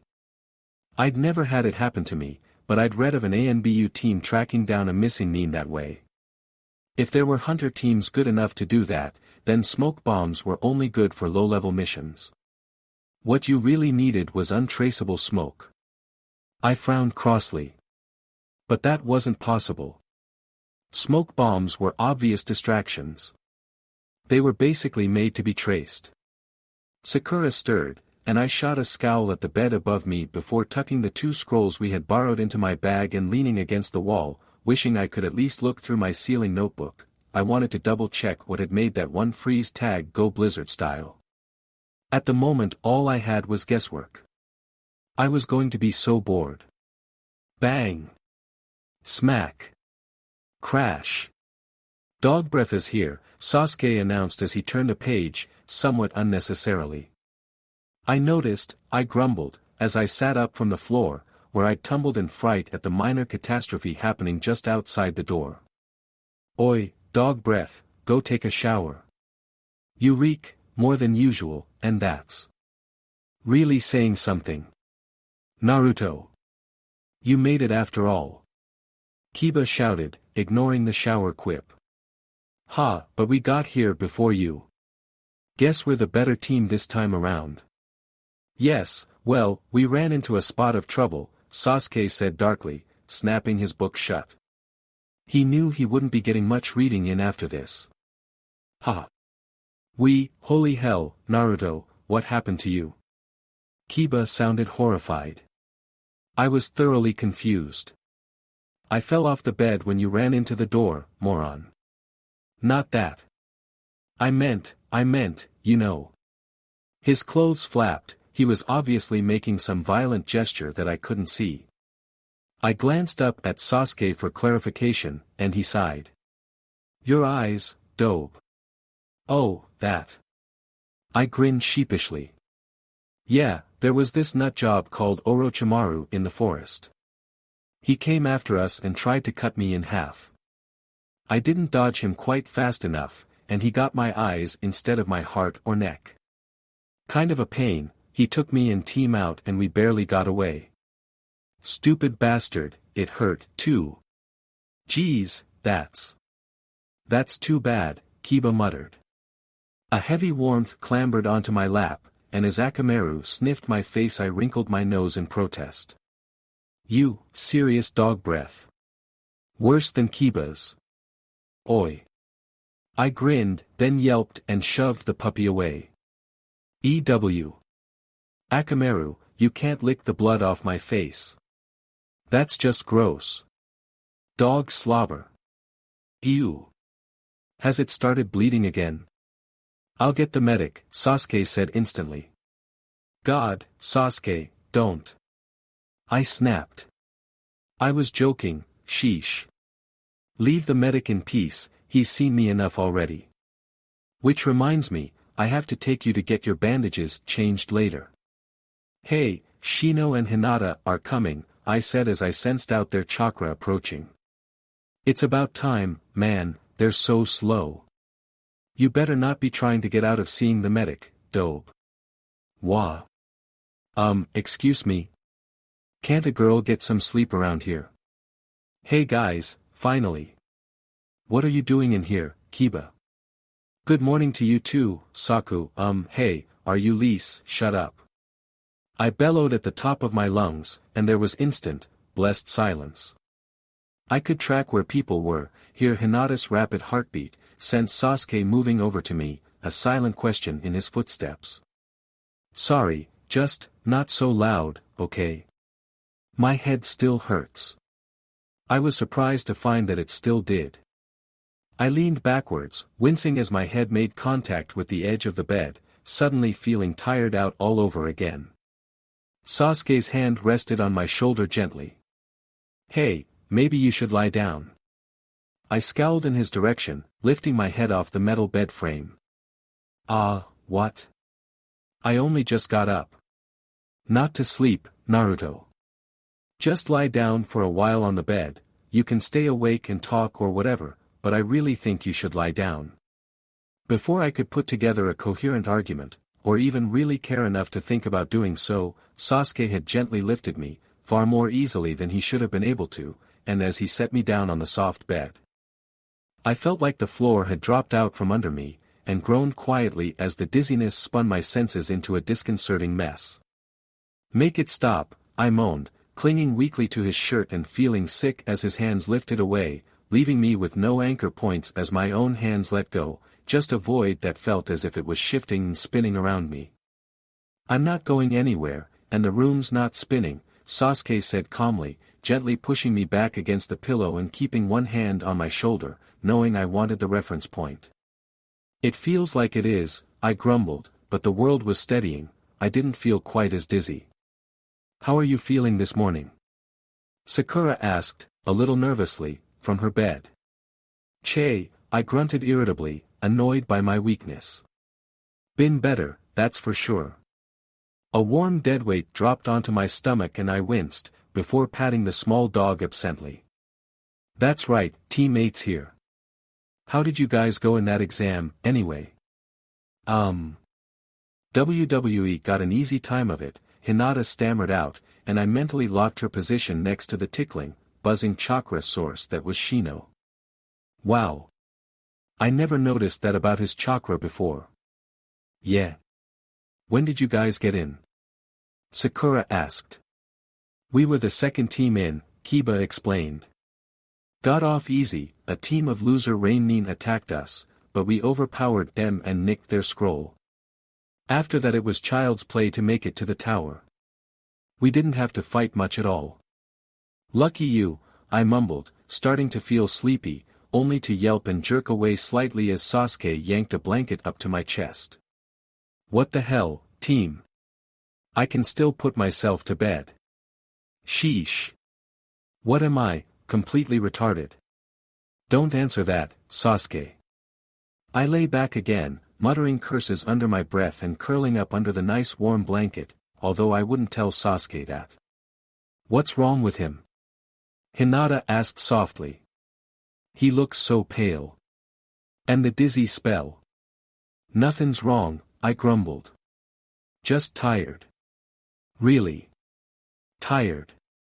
I felt ready to drop off at any second, and my breathing was starting to slow, but I clung to consciousness, listening to the continued conversation. You guys may have gotten it easy, but we sure didn't, Sasuke said grimly, but quietly. We got separated early on, and after getting banged up a bit we rejoined, only to get attacked by a ninja who was way out of our league. We guessed a rank plus. Team 8 all inhaled sharply, quick startled hisses of air. We, being a team who'd encountered a ranked ninja before, would be more likely to be able to tell than some of the other teams. We barely got away, and we were all badly hurt. I got knocked out, and Naruto. He huffed wordlessly. Well, you can see the bandage. On our way here we got ambushed again, and if Team 9 hadn't found us, we would probably have been killed. Sasuke took a shuddering breath and continued, by the time we made it here, Naruto was definitely in the worst condition. He'd lost a lot of blood. And was very low on energy, going into shock, other assorted injuries, not to mention the blade he was cut with was poisoned, which didn't help matters. The medics did what they could, but he's still very weak from blood loss, hence the paleness and dizziness. There was a long pause, probably partially from shock. It was rare for Sasuke to speak for so long at one time. I half smiled absently. His eyes? Shino asked, speaking for the first time since his team had arrived. There was another pause, and I sighed faintly. Why was that such a hard question to answer, every time? He was blinded, Sasuke said quietly. The sword, it was poisoned, there was too much damage. The medics can't do anything. He was permanently blinded. There's nothing anyone can do. Talk about defeatist. I thought sleepily. Even if he is right. Hinata squeaked, sounding horrified and appalled. But, what about? He can't. Doesn't. Mean. Can't. But. The voices faded away and I sank into sleep. I was dragged from my nice warm quiet sleep by a loud scream. God! Quit screaming, already! I yelled, pulling the covers over my head and then burying my head under the pillow for good measure. I could still hear the scream, and it didn't stop. There was a thump as Sasuke hit the floor, having jumped off his bed, and then there was a yelp and the scream cut off as he smacked whoever it was over the head. Who is it this time? I mumbled, letting my nose peek out from under the pillow. Naruto. Oh my God, what happened? What the hell, Inapig? He was asleep. Oh, it's just Ino. I curled up a little, hoping I could fall asleep again, but whimpered and covered my head as the pillow was abruptly yanked off. Ino, stop it, said Sasuke flatly. Sasuke-kun, what, he's hurt, what happened? Troublesome. Oh, wonderful, the rest of Team 10 is here. Foregoing any attempt at sleep, I sat up and made to rub my eyes, only to stop as I touched the rough bandages. As far as I could tell, it wasn't bleeding again, but my eyes were throbbing, and I was still slightly disoriented. Hey, Sasuke asked, touching my arm. You feeling any better? My head still hurts, I reported, but I don't feel like the floor's warped into another dimension under my feet without my knowledge, so that's an improvement. That's good, you're recovering. Do you want to lie down again? Goddammit, I have been lying here since, what time is it? Silence, punctuated only by the harsh breathing of Team 10 and Sasuke's quieter, calmer life signs. What day is it? Silence. Oh, for fuck's sake, what month is it? Naruto, calm down, it's still July, my friend said quickly. It's the 4th day of the exam, late afternoon. Right. Thank you. Now what was my point? Oh, yeah, I've been lying down for too long. I'm bored. Seriously, Shika, how do you do this all day? Troublesome. I rolled my eyes, laughing, only to wince and put one hand to my forehead as the action made my eyeballs burn with pain. Ow. Mental note, don't do that again. What's wrong? Sasuke asked instantly, and I scowled in annoyance, both at his hovering and my own stupidity in forgetting about my injury. I'm fine, I just tried to roll my eyes. Bad idea. Ino sniffed. So, forehead girl, when did your team come in? What did you do to your hair? That's an awful trim. And why is Naruto wearing a blindfold? I snorted and stood up. I'm sick of listening to this explanation. I'm outta here. I darted out the door before anyone could regain enough mental composure to stop me. Naruto! I heard Sasuke shout, and half grinned as I touched the wall and turned to run down the hallway. I'd let Sasuke explain the situation, but in the meantime, I was hungry. I sniffed at the air, managing to catch a whiff of sushi, and moved in that direction, belatedly remembering the medic telling Sasuke there was a mess hall downstairs as I stumbled down the first step. It only took me a second to figure out how deep the steps were, and then I was skipping down them happily towards the food smell. I hit the bottom sooner than expected and the recoil pitched me forward onto my knees. Oops, I grinned, standing up and feeling for the wall, trotting down the corridor and keeping my hand against the metal, following the straight corridor. Within a few minutes the wall fell away from my hand with the quick jar that usually indicated the edge of a doorway, and the food smell tripled in strength. Aha! Hello, mess hall. The moral, always follow your nose. I was happily chewing through a handful of onigiri when a hand landed on my shoulder, and I stiffened briefly and glanced up with a smile, saying through a mouthful of rice, "Hi, Kakashi-sensei." "Hi, Naruto," he said, sounding vaguely amused. "Where's Sasuke?" "Oh, he's upstairs," I replied, losing interest as I figured he just needed to ask my friend something.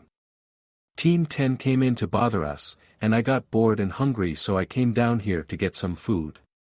They being Ino, were asking too many questions, so I left Sasuke to explain on his own.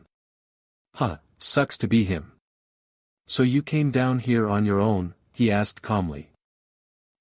Yeah, I said, vaguely confused. And I was coordinated enough to only walk into 2 walls, 1 door and to fall down the stairs only once.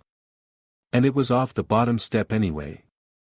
He sighed in response, and I found myself being steered over to the side of the room. "There's a bench here, take a seat, Naruto." I shrugged, tapped the bench with my shin to be sure of exactly how far away it was, and then sat down, taking another bite of rice. Kakashi-sensei sat down beside me quietly, and for several seconds there was silence between us, just the clatters from around the mess hall and me chewing contentedly. I swallowed my last mouthful and listened impassively to the vague echoes of Ino screeching loudly from upstairs. "Sensei." "Yes, Naruto." "Why?" I frowned. Slowly. "Why is everyone making such a big deal out of this? I mean, it's not like I'm dead. I don't mind half as much as everyone else." "I mean," Ino screamed. Sakura screamed. "You nearly swore." Kiba kind of flipped, but not really. Out of everyone he probably had the best reaction, except Sasuke or Shino. "But they're ice cubes, so they don't count." Hinata nearly fainted. "I mean, what's all the fuss? It's just one more injury." There was a short silence before my sensei sighed a little. "Naruto, I understand what you're going through." I tilted my head to look up at him silently, confused. "When I was 13, I lost my left eye in a fight. Readjusting was difficult." He let out a bark of dark laughter. "Obviously you got it worse than I did. But I didn't want to think about it. I avoided it for a long time, blocked it out, focused on other things. It was hard to think about, especially after." He trailed off, and I noted the unfinished sentence with interest. Maybe it was time to finally get around to reading Sensei's file. "But I got used to it, and I accepted it," Kakashi continued. "Your friends are just worried about you. Even if you're avoiding it, you were badly hurt." It was a bit of a shock realizing that they and their friends could get hurt, possibly even killed. I blew a lock of hair off my face. "I know. But they don't have to treat me like I'm totally helpless. I mean, it's like I can't do anything for myself anymore. It's annoying." It's like I'm useless. My voice went quiet at the end and I slumped back onto the bench weakly. They're worried, Kakashi said quietly. They don't want you to get hurt any worse, and they're scared you'll end up doing yourself even more damage. They just don't want you to get hurt. I shrugged, not entirely appeased. I'm still not helpless. Kakashi chuckled sadly. I understand, Naruto. Now what say we go back upstairs? Sasuke is probably wondering where you've gotten to. Che, I grumbled, but I stood up anyway, licking my fingers to make sure I hadn't missed any of the rice. Kakashi-sensei gave a long-suffering sigh. Come here. Wah. I went still as sensei began to brush gently at my face, getting rid of sticky rice grains I hadn't even known were there, dusting off the front of my shirt as well with obvious, if silent, amusement. I pouted at him. So I'm a messy eater. Kakashi just sighed and took hold of my wrist.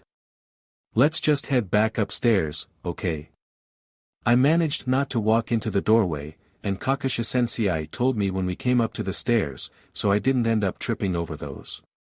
At the top, I was expecting another step, and stumbled, but not too much. It looked like I just tripped slightly, tripping over air itself like I was infamous for. Sorry, Naruto, I should have warned you about that.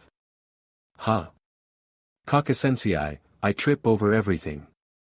Telling me it's there is probably not going to help. Kakashi only sighed again and led me back to the room team. 7 was staying in. Hey, Sasuke. I said cheerfully as I was steered inside.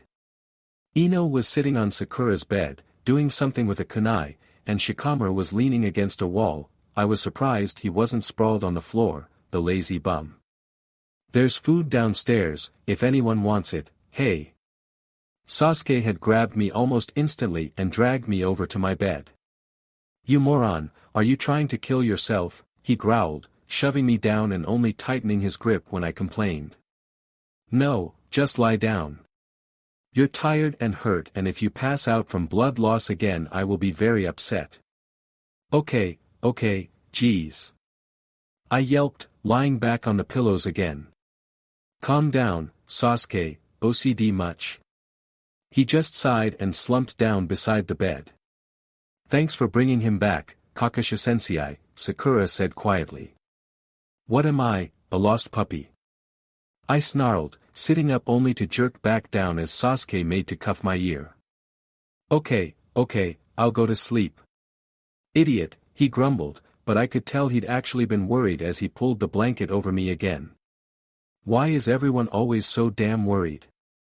I thought crossly, tugging the blanket hem up to my chin. I can take care of my damn self. I've been doing it since I was 4 years old. And now, it's like I'm back at that age where everything had to be done for me because I was too young and stupid to do anything. Like I'm too useless to do anything on my own. My silent fuming was interrupted by Kakashi saying quietly, "How are you guys all holding up?" Sakura answered first. I'm fine. Ino followed straight after. No worries at all.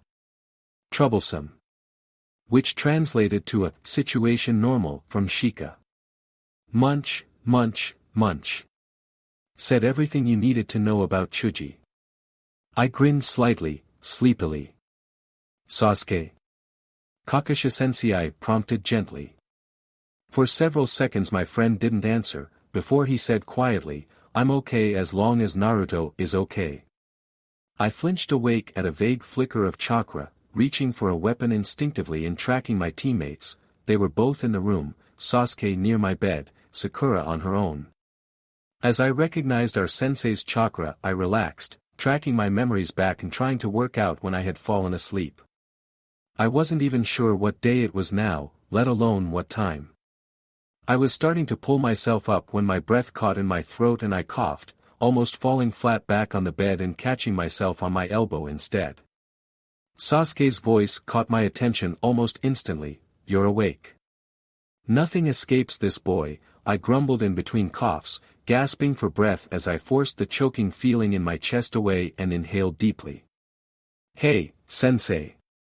I managed to call with some volume as Kakashi opened the door, grinning at him energetically. "Good morning, Naruto," he returned politely. "Did you sleep well?" I shrugged. "I dunno. I was unconscious." "What day is it?" "Last day of the exams," Sasuke told me. "Niji's team, the Hyuga, remember him? Came in about 10 o'clock last night after you fell asleep. The rest of the teams have until midday to make it here before they're disqualified." "Really? Who's in?" I asked, finding myself interested. I was starting to recover from the blood loss problem, I decided. "Well, there's our team, teams 8 and 10, all the rookies made it, huh?" "Didn't notice that before," Sasuke mused, before shaking himself quickly. "Niji, Tenten and Lee. That Sand team was the first one in. Another Leaf team showed up about 3 a.m., that Kabuto guy you didn't like, his team. The 3 Oto ninja who ambushed us turned up about 20 minutes ago, and none of the others have been sighted yet." 7 teams, I mused. That's still a fairly big pool. What if the other teams show up? Sakura ventured, and I immediately shook my head. No way. I can account for the death or incapacitation of at least 9 other teams, and I know of 3 scrolls that were destroyed. Did you know they give off flares of energy when you set them on fire? I added, frowning a little. Anyway, that means there's a top of 12 teams that can make it. No wait. 11. Maybe 10. I doubt 4 teams are even left alive in the forest right now, or at least whole teams, and it's even less likely they'll make it before time up. Naruto, what do you mean by account for? Kakashi asked, sounding curious. I shrugged in response, slightly confused. Heard them dying at various intervals in the forest. Most of them forgot about the man-eating plants Ankosen warned us about, and there were a couple of incidents involving tigers. There was definitely one with the wolves. I heard someone falling in the river, Sasuke offered. I'm pretty sure no one but us was chased by the giant snakes, though, I nodded, agreeing with Sasuke's river thought. Hey, about what time is it? 7:30, Sakura replied, piping up nervously from her bed. I mused quietly to myself. I wonder what else these guys have in store for us. I tried to listen to the explanation, I really did, but I kept getting distracted. The rising bloodlust from that Gaara guy caught my attention every time it shifted, and nervous movements scattered around the open room made my mind try to log everyone's positions on a mental map, and their chakras had started to feel familiar, scarily fast, so that it was actual chakra recognition that let me pinpoint Hinata and Shino and Kiba instead of their voices. And the random interspersions of coughing fits meant that my attention had plenty of chances to wander. It was actually kind of odd, how hard it was to concentrate, although Sasuke was unconcerned. This kind of blood loss will affect you for a while, he said quietly as we stood in our positions. Just do your best to focus, and trust your instincts while you recover. The way he said it made me smirk a little, like there was no question I'd be fine. He was right, of course, but after listening to all of the rest. Of the Doomengloom rookies, a bit of sunshine was good. Even if it came from the Ice Prince himself. I nodded, then shook my head as the proctor, I think someone introduced him as Hayate. Coughed again and asked if anyone wanted to forfeit. Only the snake Yakushi Kabuto did, and I muttered to Sasuke in a low voice, well, that makes 8 times failed, huh? My friend chuckled faintly. No one else wants to forfeit? The proctor coughed out, amid deafening silence, and there was a long, expectant pause. No one else at all. I think they're waiting for you to forfeit, Dobe, Sasuke said quietly. I scowled with a sharp, angry twist of the mouth, and grumbled back, they're just gonna have to be disappointed, team. No one else going to forfeit? Hayate pressed. Long silence. Anybody at all? Silence. Last chance, guys. Silence. Are you all totally sure? Silence. Nobody else wants to forfeit. Silence. There's no shame in conceding defeat. This has been a very trying exam. Silence. This is your final decision. Silence. Anybody who's not quite sure. If you don't feel quite up to it, for crying out loud. I am not going to forfeit. Can we move on already? I bellowed in frustration. Heiei dropped all pretenses at speaking to all of the genin at this stage and spoke directly to me. Are you sure? If you don't think you're up to it, it's okay to give up. Kakishizen Cei. I whined, before abruptly changing my tone as a suspicion hit me. Wait, did you put him up to this? Would I do that? Sensei asked innocently from a balcony thing that was supposed to act like a grandstand, I think. I scowled, wanting to roll my eyes, but not daring. Once had been enough of a warning. Look, I'm not giving up, so can we just move on? Please. Heiei coughed once more, and there was the faint buzz of electricity in the air, before someone said, loudly, first match is Uchiha Sasuke vs Akato Yoroi. Clear the arena, except for the two fighters. I nodded, frowning as I tried to remember everything I had on this Yoroi. I couldn't recall anything straight away, but I did have his chakra essence, right now, and a skill that seemed to be developing as fast as it fucking could to try and keep me alive. Sasuke. I said quietly, before the proctors could try to make me leave. I don't know much about this guy, but his chakra's a little funny.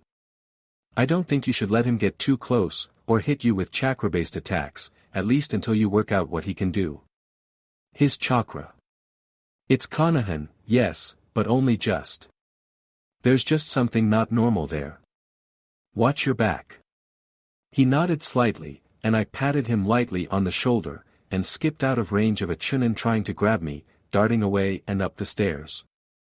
Honestly, it's not like I'm a total idiot, I remember where the stairs are that we climbed down. Okay, half an hour of speech crap earlier. Maybe some people would have to look around, but not me. I settled onto the railing near the stairs, focusing intently on the two remaining chakras still in the arena. Sakura and the rest of the Rookie 9 were all standing fairly close to me as Heiei called, the fight will continue until one of the fighters is unable to continue for any reason, or forfeits the match. A participant can forfeit at any time. Killing is allowed, although I reserve the right to intervene at any time to prevent death if the opponent is already incapacitated. Now begin. Yoroi started with a straight leap at Sasuke, stupid in any other situation, but with them so close together, it would have been difficult to dodge. Fortunately, Sasuke darted away, fast on his feet as ever, and I strained my focus to zero in on Yoroi's chakra. It was shifting slightly, pulsing in time with his overexcited heartbeat, but whatever jutsu he was using, if it was even a jutsu, wasn't a familiar one. I couldn't even guess at what it might do, it was totally beyond anything I'd sensed before. I couldn't help the triumphant grin as Sasuke sprang all over the arena as he dodged Yoroi's every attack. He was a quick little bastard, sometimes. His opponent was getting more and more frustrated as he chased my friend around, and it was obvious that whatever tactic he was going for wasn't working. I wasn't sure if anyone else had noticed the faint, chittering whir of Sasuke fiddling with his ninja wire whenever he hit a wall, but I was getting curious as to what my friend was up to. Chichitwire. Huyer cheng ching huyer yeer, ching ching huyer chit huyer wire cheng ching ching huyer chichit huyer cheng huyer ching click shri. A sharp yelp, and a soft huff of, was that laughter from my buddy down there. And then Sasuke called with a casual air, you might want to stop moving. Spider's web is pretty tricky to work out of when it's inactive, and you've already tripped it twice. And if you ask me really nicely, I might be able to get you loose and let you keep the leg you've gotten wrapped in the wire. His opponent spat a fairly nasty curse, punctuated with a rising yelp of pain that finally reminded me of where I'd heard all this before. Naruto, are you okay? Sakura was asking in that still-to-anxious voice, but I just laughed harder and waved her off. Over my own hilarity I could hear Yoroi struggling, or rather the results of attempts to, as Sasuke tugged on his strands of razor wire to adjust them and their grip. He was still good at this, always had been, perfect Uchiha brat, even though it had been a long time since we played the trap game Spider's Web. It had been a favorite of Itachi's. In fact, it had usually been him doing this to Sasuke. Hanging over the railing, I bellowed, "Copycat." And proud of it, too, he quipped, as the proctor pronounced his opponent thoroughly incapacitated. While two jounin and a couple of chunin struggled to get the guy loose without tearing him apart, I trotted unerringly down the stairs, Sensei catching my shoulder halfway down and making me yelp as he all but jerked me off my feet by the collar. He set me down again on the step carefully, and said in a sing-song voice that nearly hid the strain therein, "Be careful, Naruto, you don't want to trip with everyone watching." I tilted my head up in a mockery of looking at him, nonplussed. "Yeah, like that'd be anything new," I said, but humored Sensei by moving down the last 4 stairs at a slower pace. Then I paused to compose myself, straightening my jacket and even running tidying fingers through my hair, before I cleared my throat, pinpointed Sasuke's position relative to me in my mind, and launched myself at him. I got him, too, right around the middle, sending us both tumbling to the ground with a yelp. "Naruto, you retard," he snarled without venom, shoving at me. "Copycat, copycat." I taunted back, and together we rolled over and over in a mock brawl that served no purpose except to amuse us both. One half roll later and our odd pilgrimage of the broken floor was stopped as my back hit a pair of shins. Curious as to who wouldn't step out of the way of 2 brawling genin, I pushed out my chakra to try and guess who it was. The comforting feel of Sensei's startlingly dense chakra greeted me, muted as he shielded the most of it out of what I guessed was habit, that our Sensei was more paranoid than me, and that was saying something, and made a token protest as the man wrenched Sasuke and me apart. "Okay, that's enough. Naruto, you shouldn't push yourself too hard, especially with your own fight coming up. Sasuke, we've wasted enough time. I need to take you now, before that curse contaminates you even more." I stiffened in surprise and twisted in Kakashi Sensei's grip. When had he found out about what Orochimaru did to Sasuke? It was news to me that he knew, but Sasuke drew in a soft breath with a stubbornness that told me this was an argument that had been started at an earlier date, maybe this morning, when Sensei had come to our room to herd us back here, wherever we were now. Sasuke had been half-dressed, and I had been shooed into the bathroom quickly enough, so I suppose I could have lost the clash in the shower water. I knew that if I put up my hand and traced Sasuke's chin, I would find it raised at a stubborn, defiant angle. "I won't go," he said clearly. "What did you say?" Sensei asked dangerously, sounding beyond annoyed now. I was given a little, unconscious, shake and set aside. "Sasuke, do you realize what? I know it perfectly well, Kakashi Sensei," he growled back, "but I'm not going until Naruto's fought. I'm not leaving until then. Don't even try to force me otherwise." Kakashi Sensei gave a very long-suffering sigh, growled out a fine, and then shunshined up to the balcony where the 3rd Hokage was sitting. "Holy shit, when did he get here? I had no idea the Sandaime was here. Wait. He was talking earlier, wasn't he? Sasuke and I made it to the stairs before the electric buzz ran through me again and I tipped my head up and around, searching blindly for the source. A faint, computerized ping sounded, and then the proctor called, "Next match is between Inuzuka Kiba and Uzumaki Naruto." I grinned, delighted, and clapped Sasuke on his back just below his armpit. I missed the shoulder. "Sounds like I'm up, team," I said cheerfully. "Yeah. Good luck, Dobe," he said gruffly, patting my shoulder in return. "Be careful." I waved him off, unconcerned as I jogged back to the middle of the arena. "Scram, you. I got a match to win." Kiba had vaulted over the railing and now stood, shifting nervously from foot to foot, as Hayate reiterated the same rules as before. Was it my imagination or did he put more emphasis on the "you can forfeit at any time" rule, and said in a low voice, "Listen, Naruto, no hard feelings. I don't want to hurt you. I regarded him coolly, ignoring the faint throb still tugging at my head. Don't you dare go easy on me, Kiba. Begin. My opponent was still hesitating slightly and I took advantage of that split second, darting forwards in a zigzag and dodging Kiba's surprised counter. He got me hard in the stomach with his next shot, though, and I dropped to the floor, making him freeze for the moment I needed to knock his feet out from under him. I followed the force of my spin to throw him away from me with a second striking kick, and on the third spin I hurled 2 shuriken after the still-flying dog user. I had little hope they'd hit him, but the quick succession of attacks would keep him off balance, hopefully long enough for me to get at my tag pocket.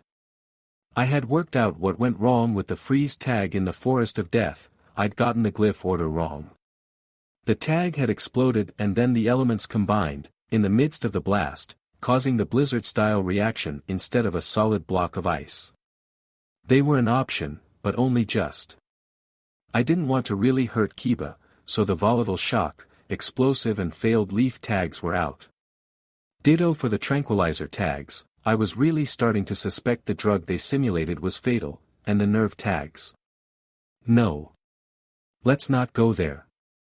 Kiba sprang at me and my planning time was over. I blocked 3 punches, let a 4th graze my shoulder and was totally unprepared for the foot that drove into the base of my chest, making me crumple backwards as I fought to breathe again. I rolled away from a fresh blow and scrambled to my knees, still gasping for air, and hit the deck again in time to avoid a weapon. Not sure, only to spring up again in Kiba's face, and the dog user narrowly missed a retaliatory elbow in the gut. We backed away from each other, both panting, and I forced in a deep breath, waiting for the Inuzuka to make the next move. The biting whir of shuriken announced Kiba's unwillingness to get into close contact again, and I bared my teeth in a grin. Time to get busy. I dodged the metal weapons by just falling backwards, at the same time reaching into my pockets for the things I'd need to pull this off. I felt oddly calm, now that I had a plan. I was the only one in this arena aside from Kiba, no one else to worry about getting hit by one of my blows, or tripping over them when I was trying to dodge. I was calm and collected. I could do this. Okay. First things first. I let a careful burst of chakra stream from my fingers and as I leaped back to my feet I let fly, sending a handful of stones skimming towards Kiba, counting silently in my head. 2. 1. There was no explosion, one of several reasons I considered these seals fails, but there was a sound like a large amount of mud had just splattered the arena. Funny. That's exactly what had happened. I didn't waste time laughing at Kiba's outraged bellowing, the startled shouts of the spectators fading to the back of my awareness. I was halfway through Kage Bunshin when the tag went off. Now I was half surrounded by a wavering sea of familiar chakra, chakra flare, and we spread out in the sea of mud, which would hopefully confuse Kiba's sense of smell. The thick swamp scent was certainly bothering me, and I don't have a specialized sense of smell like the Inuzukas. The dog user snarled and spun around, feet slipping and splattering in the heavy mud, no doubt trying to identify which of the clones was actually me. I mentally wished him luck. Apparently even Sasuke, having known me for years and with his Sharingan, had trouble telling if it was a shadow clone or me he was fighting. Anyone else was pretty much stuffed except for the guess and check method. Or guess and poke, that works, too. Alright then, Kiba snarled, shaking himself roughly. First things first, get rid of the lightweights. I got ready to A, dodge and B, implement the next stage, but couldn't help wondering if Kiba was aware how easily I could make more clones. Probably not. Getsuga. Kiba roared, and I winced, then bounded quickly away from the harsh whoosh the spin of the technique created, not wanting to get caught in its impact. The clones did their best but were mostly dispelled, resulting in a large cloud of smoke, and I grinned to myself as I and a handful of remaining clones shot after him. Little known fact, Kage Bunshin smoke can make people sneeze. Another, slightly better known fact, it is really hard to concentrate on where your enemy is springing from when sneezing. Especially repeatedly. Overall effect, Kiba, flat on his back in the mud, with half a dozen MES sitting on his chest. I, the real me, put a kunai to the Dogaser's throat and said calmly, "Surrender." There was a stunned, shocked silence, and as my mind let itself relax and return to focusing generally on the outside world, instead of the close-knit concentration on a single opponent, I quickly found Sasuke and Sakura, both close to the top of where I remembered the stairs to be. Sensei was moving towards them rapidly, and now I could sense the proctor, Hey-8, hovering at the edge of the arena. There was a long pause, and I was starting to worry that I might have to actually hurt Kiba, before Hey-8 called solemnly, "Winner of Match 2, Uzumaki Naruto." I breathed a sigh of relief and my clones all dispelled as I got off the Inuzuka's ribs. I held out a hand to the muddy dog user, saying calmly, "Good fight, Kiba." He could have taken the loss badly. He could have refused the hand and snarled at me.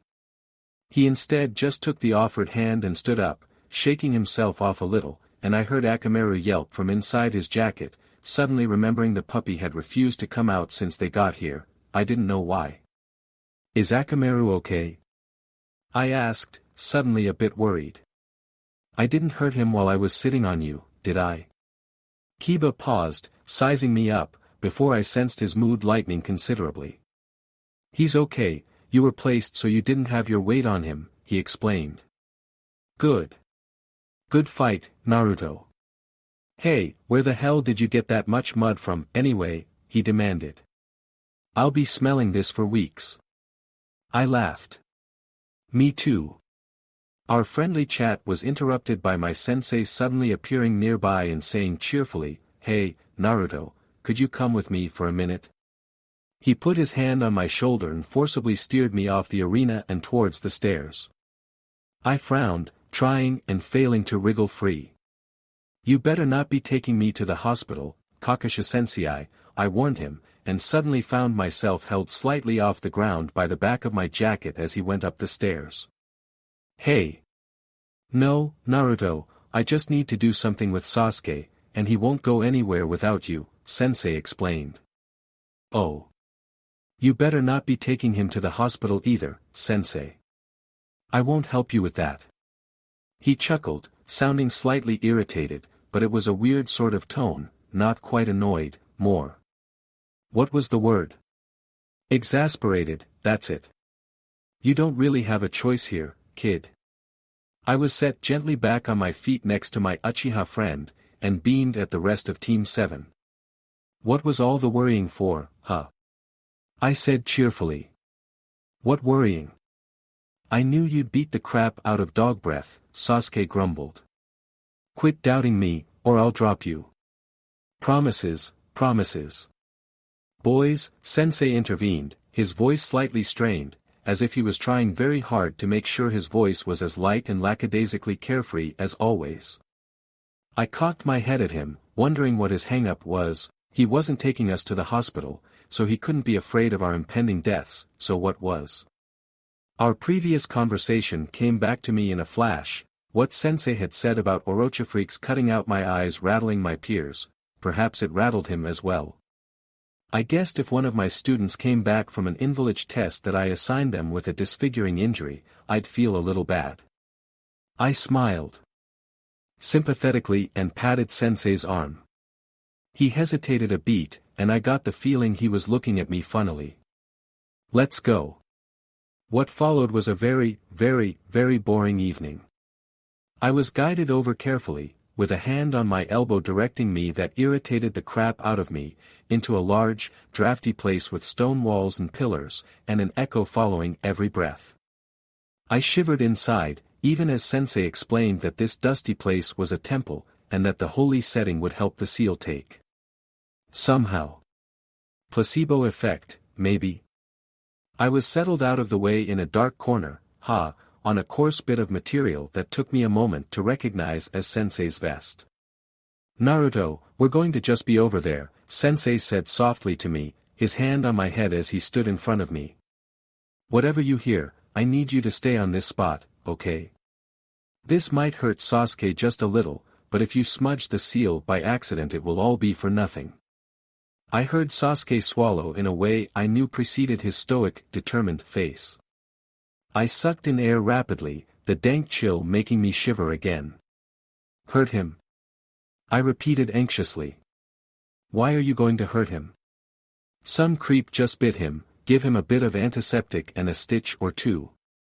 Orochimaru did something a little more than just bite him, Naruto, Sensei was saying patiently. I need to seal away the damage, or it will spread through Sasuke's whole body.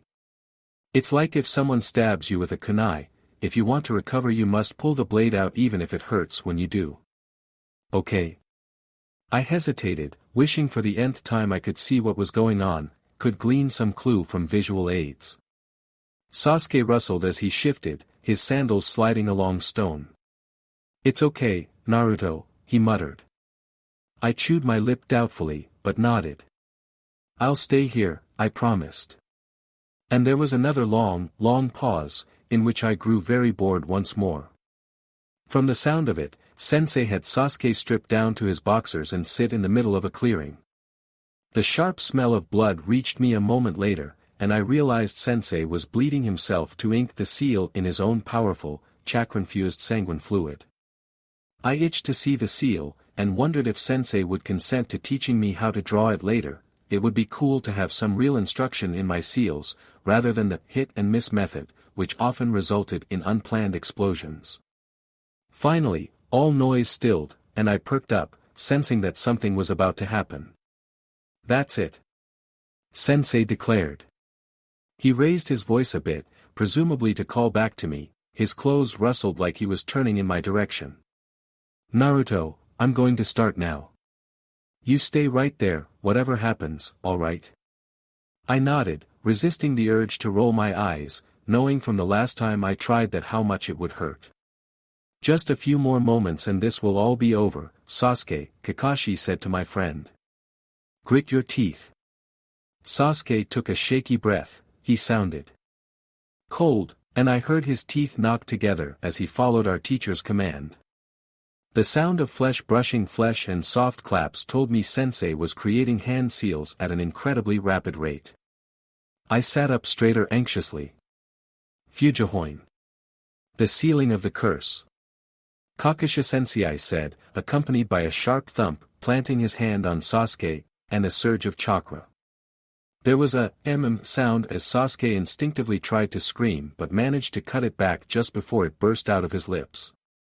It seemed to catch in his mouth, bubbling just below the surface for slow seconds. It still wasn't over when his resolve cracked and he cried out, low and hoarse. Sensei was unrelenting, his chakra a steady stream as he forced his seal to brand to Sasuke's shoulder. I whimpered, but remembered my promise and stayed put. Still, I resolved to kick Kakashi Sensei's shins hard when this was over. It seemed like forever, but it was probably only 10 seconds later at the chakra stopped and Sasuke let out a low moan before collapsing forwards. I think he managed to catch himself on his hands, arms propping him up, and I listened to his labored, irregular breathing with concern, chewing my lip. Said Kakashi, clothing rustling as he wiped off his hands. Even if that curse reawakens, my seal should keep it contained. But you have to remember, Sasuke. The foundation of the spell's power is in the strength of your will. You have to want it to work, or it won't. If you doubt your own power to resist the curse, the seal will crumble. Understand? Sasuke made a noise that could have been a yes, sensei, or could have been a death rattle, and his arms gave out. I winced at the sound of his bare torso impacting the stone floor, and wondered if he was unconscious. He'd have to be. He's exhausted, Kakashi said before I could ask. Nothing to worry about. He'll be fine. I nearly collapsed myself from relief, and felt the tension melt out of me. I had no doubt that Sasuke would be able to keep the seal in place, he was going to be okay. We were going to be okay. Then, a shiver that had nothing to do with the temperature passed over me and I felt a terribly familiar chakra. The moment I identified it, though, the owner was already speaking up. Well. So you've mastered sealing too, have you, Kakashi? The sound of sliding footsteps informed me that the speaker was approaching Kakashi and Sasuke. Looks like you're all grown up. Pardon my rudeness, Kakashi, but I have no use for you. I'm here for the Uchiha boy behind you. Ice flooded me, and I moved before I realized it. In an instant, I was standing in front of Sensei, a kunai in each hand and a toothy snarl on my face. Naruto. Kakashi said in choked surprise. Orochimaru sniffed. Oh, it's you, is it? He said distastefully. You're quite resilient, aren't you? Turning up in the most irritating places.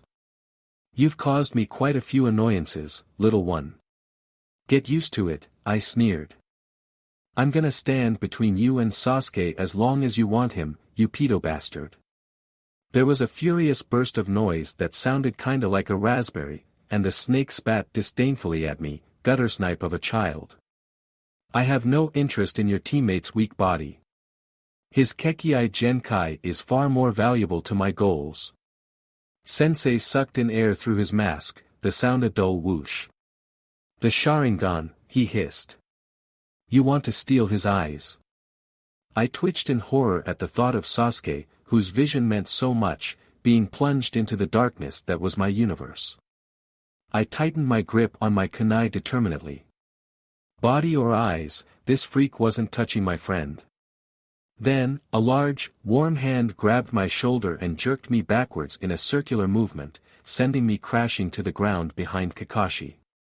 His chakra surged, and an odd twittering filled the air.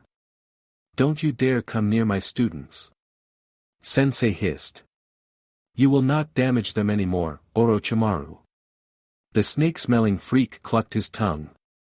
Now, that's not very nice, he said in a baby voice. You're not averse to sharing, are you? What if I just have one eye? Hypocritical of you to say no, isn't it? Kakashi Sensei actually flinched at that, the movement conveyed through sound and fluttering chirka, and I wondered what on earth Orochifreak was talking about. After a moment, Sensei drew himself up and spat two words that I'd never heard him say before. Fuck you. Orochimaru chuckled. Always so fractious, Kakashi, he crooned. It's all moot, in any case. That pathetic little party trick you've put on Sasuke won't hold more than a day, and then he'll come to me all on his own. So long. Footsteps echoed and grew quieter, and I realized that the bastard had just walked away. There was a pause, before Sensei's hand was on my back, guiding me to sit up. Come on, Naruto, he said, a wobble in his voice that I don't think I was supposed to hear. Now it's time for the hospital. I didn't argue, choosing to meekly follow as he scooped Sasuke into his arms and took my wrist to lead me. Kakashi's log, how horrifying. Somehow, things have gotten worse. Sasuke and Naruto both won their preliminary matches. I left before Sakura's fight, but I would be surprised if she advanced to the next level. Still, there's always the chance. Orochimaru interrupted the sealing of Sasuke's curse mark. He told me he wanted Sasuke's eyes. His eyes. What am I going to do? First Naruto, then Sasuke. Am I going to get to the hospital to be informed that Sakura got her eyes scratched out in a catfight over Sasuke now? This is a nightmare. 14, Memorandum beep. Beep. Beep. I shifted uncomfortably on the hospital bed. Was Sasuke alright? Kakashi Sensei had somehow gotten us both in the same room, so I could hear his heart monitor beeping steadily whenever my own wasn't going off. Stupid thing was driving me crazy, mine, that is. Sasuke's was a reassurance he was alive. But aside from that, I had no idea how he was doing. Beep. Beep. Beep. That beeping was really getting to me. So annoying. In flawless time with my heartbeat, which I could hear perfectly fine, thank you. Beep. Beep. Beep. I pricked my ears interestedly as someone started shouting from downstairs, trying to pick out A, who it was, and B, what their problem was. Beep. Beep. Beep. But that stupid machine was driving me crazy. I growled and shook my fist at it uselessly, temporarily ignoring the shouting as I glared at the continuous, obnoxious beeper. Then I sighed tiredly and leaned back against my pillows, shutting out my own heart monitor and listening to Sasuke's. Somehow, the beeps for that one were slightly different, a fraction of a higher pitch, and somehow, that made all the difference between annoying distraction and reassurance. Beep. Beep. Beep. I heard the shouting start up again, right outside the door, but a little quieter. It must have been quieter, because I still couldn't pick what was being said, but when Kakashi-sensei's voice came into my comprehension, saying, "Irika, before you go in there you need to know," I put my fingers in my ears and braced. Surprisingly, there was no instant headache for me, and I dropped my hands cautiously, ready to clap them over my ears if the shouting started. But there was a telltale thud, and the door just opened quietly, and I grinned at the two chakras that had just come in. "Hi, Kakashi-sensei." "Hi, Irika-sans." I was cut off by a heavy weight suddenly attaching itself to my chest, hugging me tightly, and I flinched back for a second until I identified the mass, and then relaxed into his grip, bringing my arms up to hug him back. He ran his fingers through my hair and I shivered at the contact. He was rocking back and forth slightly, shaking with silent sobs that I could hear faintly catching in his chest. "Naruto, oh no, Naruto," he whispered frantically, and several sobs escaped, making me go still as the tears that accompanied them landed on my shoulder. This was by far the worst reaction yet. "Oh Naruto." Iruka-sensei's sobs had intensified, and I hugged him awkwardly, flinching at the tears soaking into my clean shirt. "It's okay, Iruka-sensei, don't cry," I stammered out, patting him on the back and looking over at Kakashi helplessly. "Please don't cry, it's okay, don't cry." He let out a strangled sob and ruffled my hair again, biting back his tears. "I guess I shouldn't CCRY, he choked out, pulling me closer. I hadn't thought it would be possible, and sobbing aloud again. I looked at Kakashi again, desperately hoping for help. I had trouble dealing with my own random emotions, let alone other people's. Sasuke's were easier to predict than my own, but he could read me pretty well, so that wasn't so bad. Wait. Off on a tangent. Kakashi, help me. I remembered another reason I had wanted someone else to be in the damn room. "Hey, Kakashi-sensei, is Sasuke okay?" I asked. He seemed mildly surprised by the question. "Yes, Naruto, he's fine. You can hear the heart monitor." I sighed, resisting the urge to roll my eyes, having learned it would hurt. "I know that, but is he okay? Is he sleeping peacefully or is he in pain? Does he look upset or like the curse mark is bothering him? Does he look like he's going into shock? Have any of his cuts reopened? Is he okay?" I could feel Kakashi smiling slightly and shaking his head at me. "He's sleeping quietly. He's not in any pain. He's not upset. The curse mark isn't hurting him. He's not going into shock, and all of his cuts are fine. He is okay, Naruto, I promise." I grinned weakly. "Thank you." "Oh. Hey, Iruka-sensei," I said, hoping to distract the man from his weeping. "My respect for you has gone up. You decked Kakashi-sensei. That was so cool." He sniffed and said, obviously confused, "What?" "I heard you outside, whack, that was so awesome. You are so cool. You do realize I let him hit me?" Kakashi said, sounding amused. "Yeah, you keep telling yourself that, sensei," I smirked, before twitching and focusing in on the chakra that was approaching. "Hey, the doc's coming back. I hate hospitals, that reminds me, when can I get out of here, sensei?" Kakashi was saved from having to answer by the doctor arriving. "Hello, Hatakesan, Yumano-san," he said politely. "Now, Uzumaki, how are you feeling?" I shrugged uncomfortably, fidgeting. "Meh. Kinda bored." And I can't feel my feet, but I've been sitting on them for the last half hour, so it's not unexpected. Maybe I shouldn't sit on them. I shifted, pulling my feet out, and winced as the pins and needles sensation started up, burning tingles running through my deadened muscles. Cammy, I hated that feeling. Wait, I'd been talking to the doctor. Really bored. I hate sitting around for so long, it was bad enough for the written exam thing. Oh, that reminds me, Kakashi-sensei, when's the third exam? I think it's in a month, but... I was kinda distracted at the time, so I didn't hear everything that was said. I grinned sheepishly as my Jounin-sensei sighed. There's a month in which the finalists recover from the previous exams and train, yes. The doctor interrupted, apparently not happy with some aspect of the conversation. Now then, I'm going to take off your bandages so we can clean that cut, okay? Just hold still. I promise it won't hurt. Says you, I grumbled, but I didn't try to fight him when cool hands brushed against my head and the gauze started to come loose. Dry, cool air brushed at my face, and I flinched at the doctor touching the skin near the butterfly clips holding the edges of the gash together. Even though the clips didn't hurt anymore where they had bitten into the skin, they had hurt enough originally to make me touchy about them.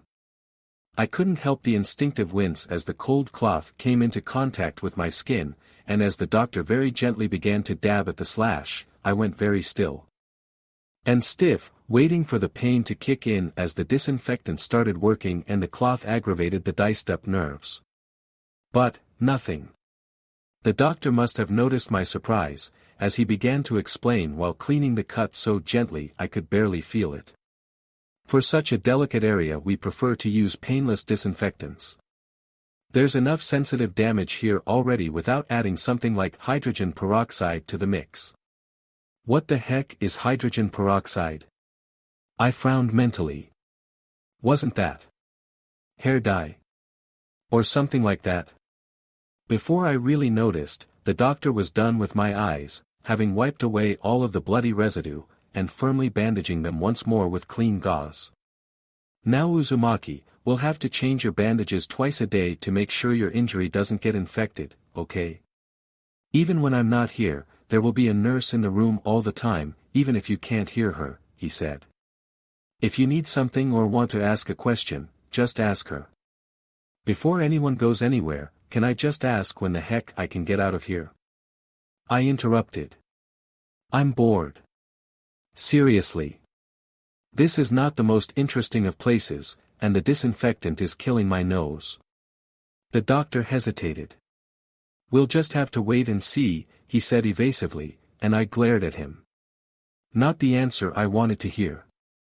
Now say goodbye, visiting hours are over and I think Hitakesan has something important he needs to do. I'd like to have a word with him myself. Kakashi put one hand on my shoulder, saying lightly, I'll come by tomorrow, Naruto, just get some sleep. Yes, Sasuke will be okay when you wake up in the morning. Don't worry, hey. Irika hugged me again and gently ruffled my hair. I'll drop by tomorrow, too, before school starts, okay, Naruto. Just get some rest. Why does everyone keep saying that to me? I grumbled. Attention, Hatake Kakashi memo, yo, Kakashi. That was wicked awesome, your genin totally kicked arse in the exam. And blind. What are you teaching those kids? Signed, Shiranui Genma. I listened to the music someone had put on in the corner of the room. The loss of the annoying beeping of my heart monitor, they had decided I wasn't going to collapse into shock again, was calming, and I had always liked music, so I was actually fairly content, just sitting here listening intermittently to Sasuke's heart beeper and the CD player. I was starting to feel slightly tired, but not in the way that meant I should go to sleep. Just tired. It was weird, being so tired, but not sleepy. Maybe I should go check Kyubi. See what the furball's up to down there, and figure out what the hell happened. I shifted slightly, pulling my legs under me so I was sitting cross-legged on the bed, resting my hands lightly on my knees. I let my breath out slowly, shutting myself down, reaching down deeper and deeper into my own mind, drawing away from the real world, the music that was fading fast, the beeps that died to my hearing, the soft sheets that fell away into nothingness. I blinked painlessly. There was no pain in my mind, at least none that was affected by the outside world. If I tripped over I felt it, but my eyes didn't hurt. I wasn't bruised and scratched and injured. Water lapped around my ankles, but I wasn't concerned, that was normal. I started walking, not worried about walking into the wall. I put out my left hand, and the slimy stone materialized straightaway, exactly where I knew it would be. This was, after all, technically my world. As far as I could tell, it morphed and shifted around me as according to me. Or QB on occasion, when I pissed him off or. I blinked as the pulsing heat of the fox's chakra flickered slightly from in front of me. Now that was odd. Normally it was like a river rushing past me, a rippling geyser that I couldn't see but could literally feel distorting the mind space around me as it moved. That tiny glimmer of power was not normal. QB. I called. You in there, you dumb fox. Nothing, not even a responding flare. Hey. Foxy. Anyone home? No response. I scowled. Yo. Fox. Rabbit demon.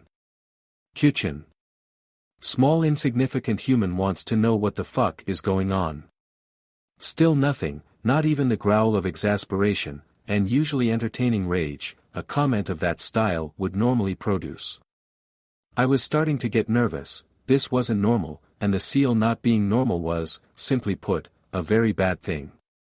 I moved forward, reaching out and touching one of the cold metal bars.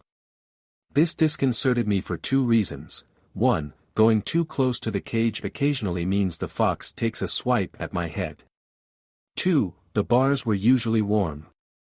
He liked to stay close to the front of the cage, as far up in my awareness as he could go. But the metal was stone cold, and the fox's hot breath was absent. QB. I called again, more loudly this time. The shard of the fox I could sense did flicker in response this time, but only faintly. I frowned. This was so not normal. I walked beside the bars, letting my hands catch against them, and paused when I caught a warm chain in my hand instead of smooth metal. Chains. Locks. That seal, had it been used to lock the QB out of my system. Any normal person would have been skipping for joy, but unfortunately, the fox was kind of useful. The super healing and limitless chakra being two things. I didn't miss the constant killer intent, though, that was kind of creepy. Time passes differently when I'm in my own head, so I don't know how long I paced around the chamber that QB's cage was in, running my hands over the bars and trying, fruitlessly, I might add, to read whatever seal had been used. But seals, when active, are essentially solid chakra. Where was I? In a place basically composed of chakra. Yeah. Chakra on chakra equals no distinction equals can't read. What a pain. Eventually, I gave up. The QB couldn't help, I couldn't see what was going on inside my own head, and there was really no point in hanging around any longer. I felt myself come awake in the real world, my senses fluttering back to life and Sasuke's heart monitor beeping steadily. The music was still playing, but it was a different song to before, something with violins, I thought sleepily. So the QB was definitely trapped. I had no idea what was going on in there, but I think it's the first time I've been into my mindscape without being threatened with death since. Since that day when I was 7 and mildly drunk. Don't ask. The fox couldn't stop laughing. I was really sleepy now. It would be so easy just to drop off, right here. Beep. Beep. Beep. I leaned back and shuffled blindly for the blanket for a few seconds, tugging it up to cover my shoulders and settling back. I let my mind drift, letting the world fall away like I did with meditation, but instead of pulling myself inwards, falling inside myself, I just slipped under the veil of sleep. Attention, Hataki Kakashi memo, thanks, Kakashi. Thanks a lot. Kiba's been sulking all week 'cause a blind retard, his words, not mine, beat him, which of course means that I'm clearly not doing my job. I don't suppose you could pop by during training and scare him up a tree for me, could you? Give him a taste of why he really would prefer me as a teacher than you. Say, training ground 82, around 10ish. If you don't, I swear I'll tell Anko who it was who leaked those pictures of her to the general public. Signed, Yuhi Kurinite Naruto, just walk towards me. You won't fall, I promise, just try to keep a straight line. I walked calmly, in a perfectly straight line, towards the voice, a perfectly calm smile glued to my face.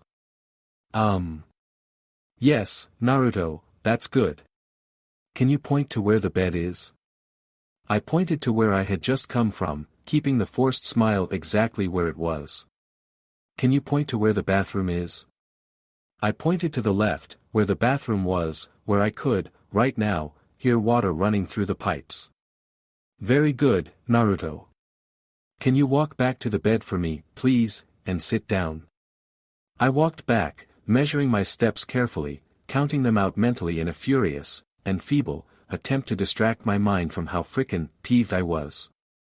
I sat on the bed, hearing the phone ring downstairs in reception, and unable to keep myself from turning my head to Sasuke's bed. The beeps had gone quiet, his breathing was gone. Kakashi had taken him off early, before I was awake, to train. Okay, Naruto, I think that's enough walking for now, the nurse told me, sitting down in the chair beside my bed. Could you listen to these sounds and tell me what they are? Attention, Hatake Kakashi Memo, my eternal rival. Your Genin's youthful performance in the face of adversity was truly breathtaking. The springtime of youth flourishes within him. Please know that my heart grieves for you and him in this hour of loss, but we shall persevere. Wosh. Signed, Mato Guy, can you listen to these sounds and tell me what they are? Arg. I finally snapped, springing to my feet. That is the 10th time today you've asked me that. Am I not getting them right or something? Please tell me if I am. Please. This is insanely boring. Worse than the academy lectures. I mean, for crying out loud. Guh, I'm gonna go take a shower. Before the startled nurse could grab me, I had darted into the bathroom, slammed the door shut and locked it. As the woman started to rattle the doorknob, ordering me to open it, I groped blindly for the chair I knew was in here somewhere and jammed it under the knob. Ha! Like to see them open it now. I ignored the nurse entirely from there, yanking at my shirt and grimacing at the smell. I hadn't had a bath in, what, a week. Probably should have had one while we were in the tower, but hey, I wasn't conscious for most of that, so I have an excuse. Makes me wonder how I slept, mind you. Sheesh. 20 minutes later, I was poking at my clothes with my foot, determined not to put them back on, when Kakashi poofed in. Hi, sensei, I said as his chakra materialized. How's Sasuke doing? Why'd you take him so early, damn it? Hey, would you mind getting me a fresh set of clothes? These ones stink. How the heck did my team stand me for so long? I suspected Kakashi was rolling his eyes as he handed me a clean shirt and shorts, apparently having expected this. Sasuke's fine, he's taking a break while I checked in. You realize half the hospital is in hysterics? Huh. My head popped through the hole in the shirt, messing up my still filthy hair. I had wanted to wash it, but I was fairly sure I wasn't supposed to get the bandages wet. Which sucks, by the way. Why's that? I just wanted to take a shower. And the nurse was driving me crazy. I mean seriously, playing the same stupid recordings over and over and asking me what they are. How many times does she want me to tell her? Crowd of 40 people, 12 women, 5 children, birds in the background, slightly windy day, markets down the street, Inazuka compound in the other direction, must be Lale Street about the 44th corner, or Academy staff room. Second floor with Iruka Sensei's room just above it and Saki Sensei shouting at her class next door, 5 teachers in staff room. Coffee pot is broken, geography test scheduled for 2 o'clock in 4B, sounds like August 2 years ago. I grumbled under my breath and pulled on the shorts, wiping at the water still running down my arms with the towel.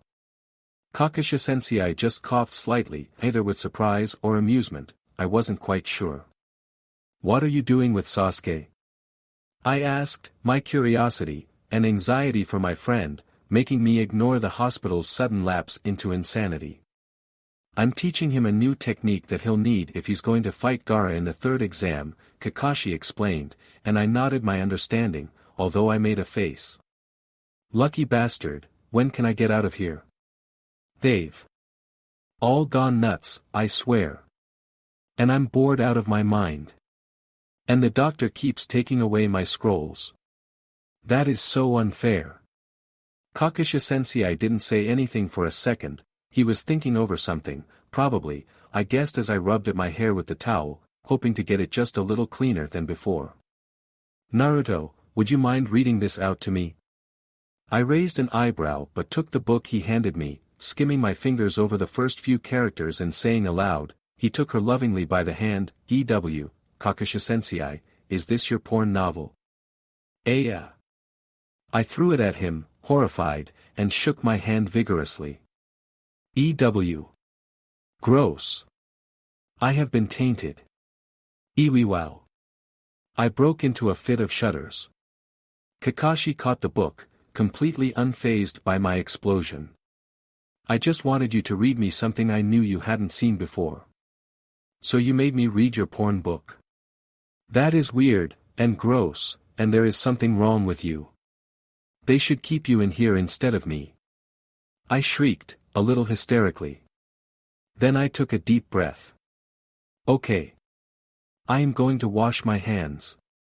There was nothing, well, graphic on the page I wanted you to read, Kakashi informed me mildly, flipping the book open himself. It was clean. There was nothing there to taint your fragile little genin mind. Yeah, but the fact is that it was in the book, and I was touching it. I whined, as I scrubbed my hands vigorously in the sink. With hot water. And soap. Lots of soap.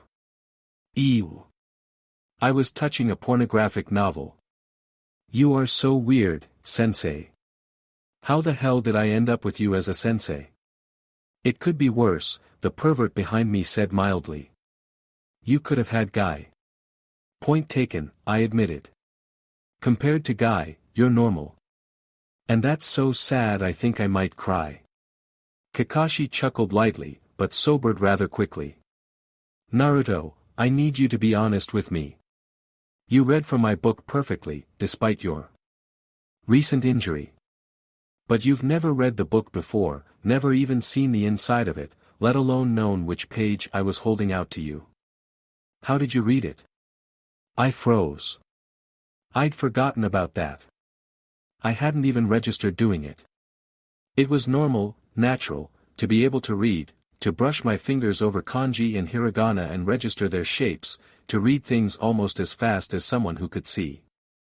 It hadn't been something I thought about since I first learned to read, how to overcome another one of my barriers. I swallowed. Obviously I couldn't tell him that, it would only raise a lot more questions. Ones I didn't want to, ones I couldn't, answer. But the ink sensing just happened. The inked parchment just had a different feel to unblemished paper.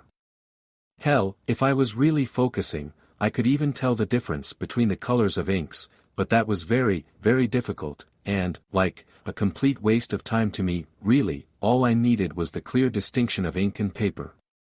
And I couldn't tell exactly what color the ink was, just that it had changed.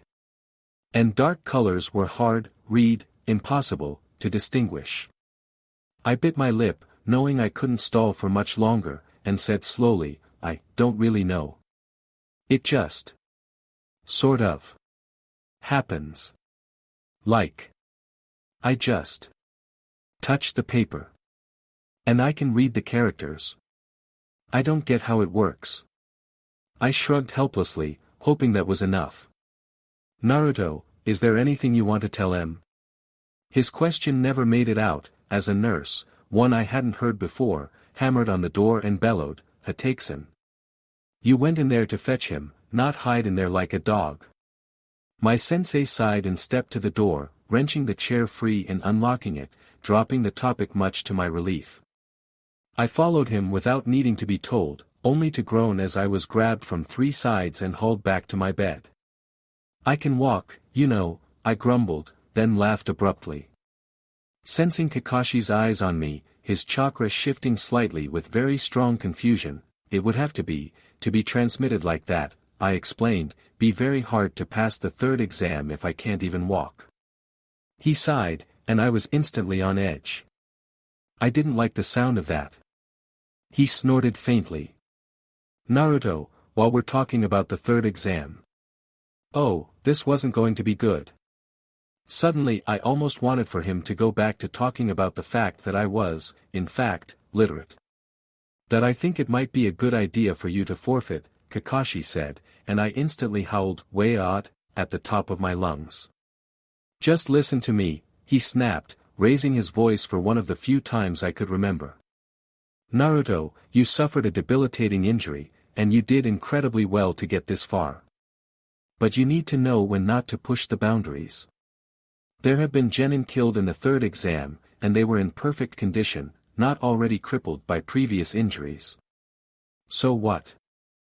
I shouted back furiously, absently noting that the nurses had all left, backing out of the room as fast as possible. "I can still fight. So fucking what if I can't see? Who says I need my eyes to win a goddamn fight against that goddamn Niji? I won't give up. I never give up. As long as I can still stand up, sensei, I will keep fighting. I'm not gonna give up and you can't make me." "Naruto, you could easily be killed in the next rounds," Kakashi snapped dangerously. "You're up against some of the top genin from across all 5 great nations. You have to learn when to back down and take your losses, or you could die." My voice dropped to a low growl as I stopped shouting. "I know the risks, sensei. I always do and I always did. And I'm not willing to just throw everything away because of one cut, one failed dodge, one enemy ninja." "Naruto, this isn't a game anymore," Kakashi growled. "Kakashi-sensei, it was never a game," I snarled back. "It never was and never will be. And I will not give up." For several seconds we stood there glaring at each other, before Kakashi sighed heavily and almost seemed to back down. Certainly the killer intent died down. I let my own die away, having been barely aware I'd been giving it off. "I'll see you later, Naruto, I need to get back to training Sasuke," he said levelly, and I knew this wasn't the last I had heard of this. "Yeah. See you later, sensei," I said in a firmly controlled voice. I scowled as my sensei left, leaving me in my room with the CD player that was still going. And so begins another episode of Boring. Stay tuned for more action-packed boredom. Attention, Hatake Kakashi memo. I have yet to receive notice that your student Uzumaki Naruto is withdrawing from the 3rd trial in the Chunin selection exam. This concerns me. I let you enroll your rookie team, yes, but there are limits, Kakashi. Send me his withdrawal. I mean it. Signed, Sandaime Hokage. Attention, Sandaime Hokage memo, working on it.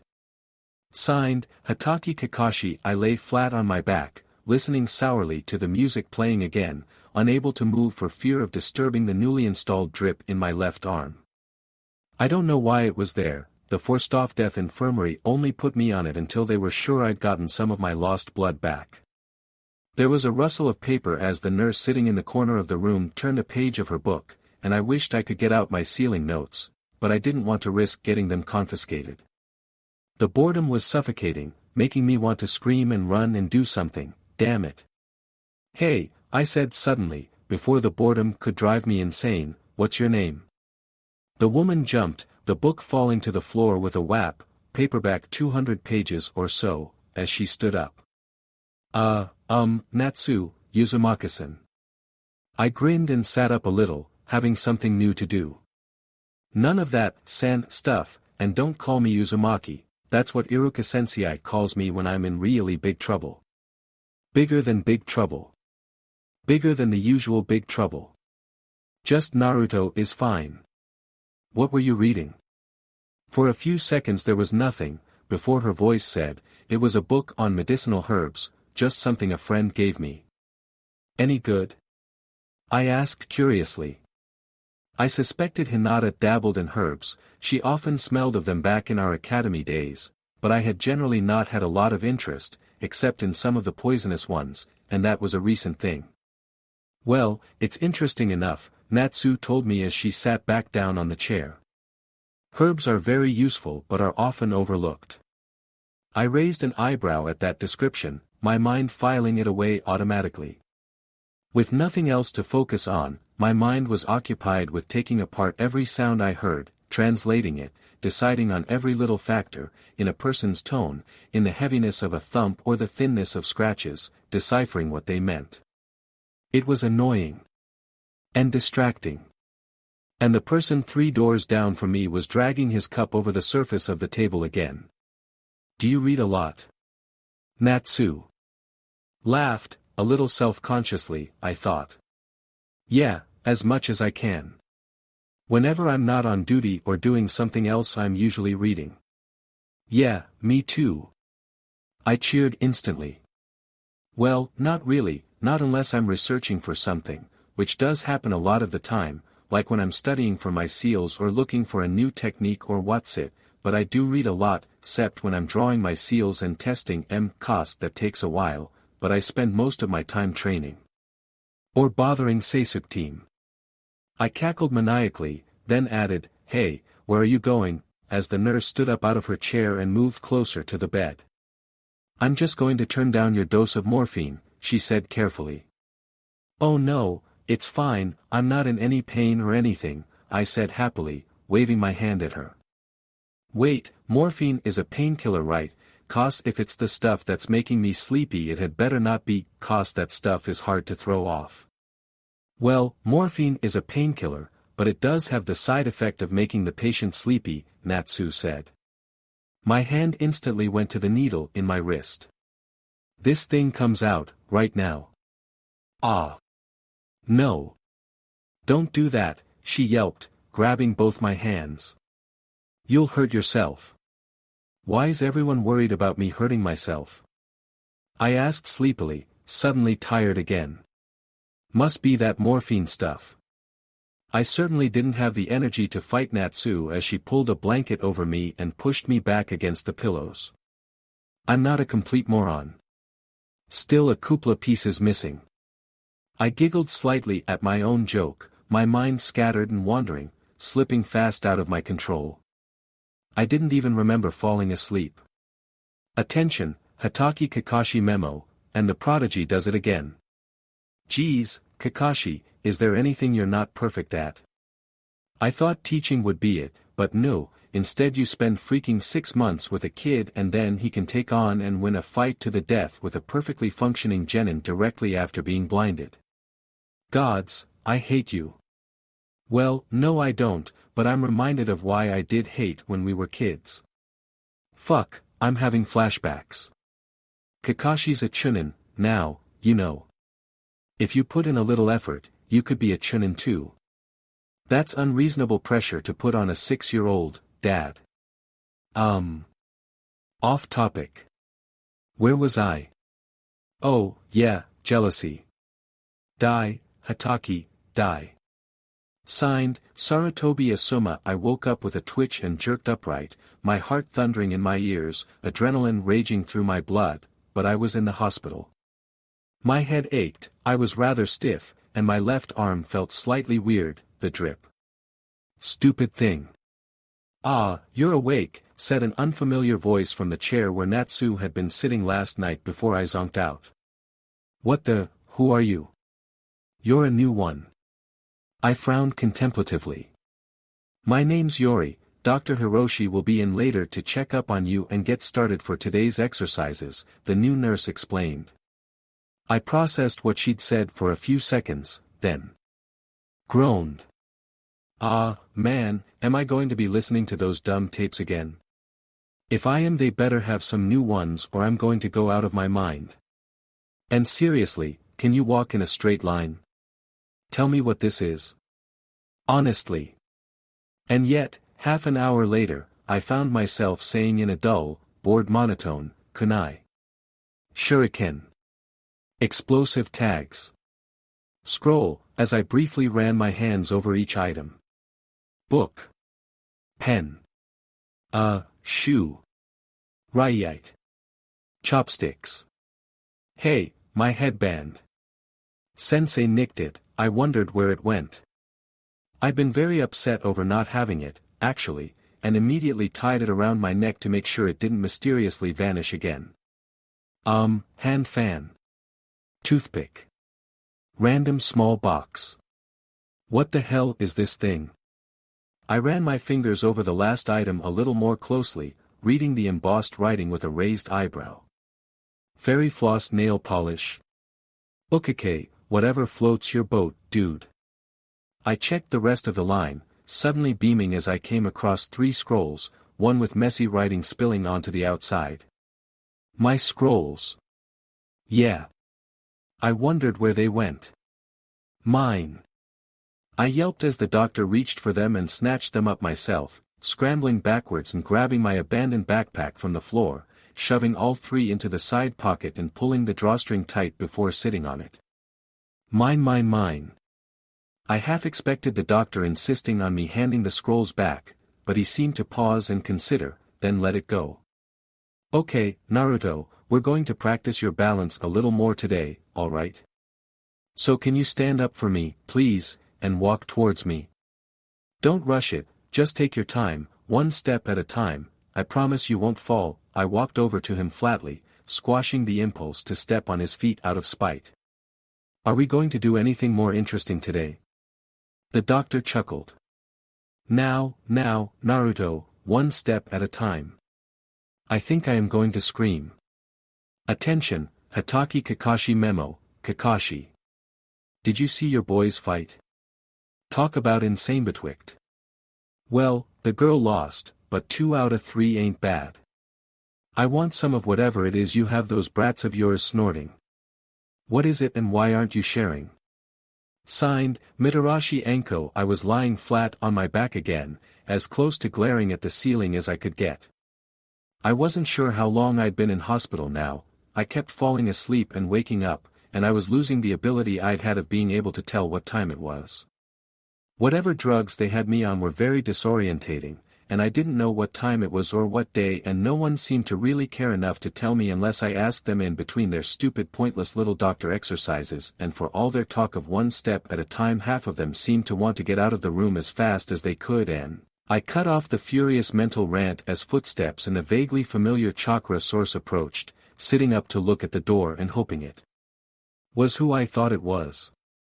I'd only really started identifying people by their chakra signatures after the wave mission, or maybe a little before, so I couldn't be totally certain without hearing the footsteps, exactly the right beat, the slight chink of the doorknob as he turned it a little too far. He always did that, Iruka-sensei.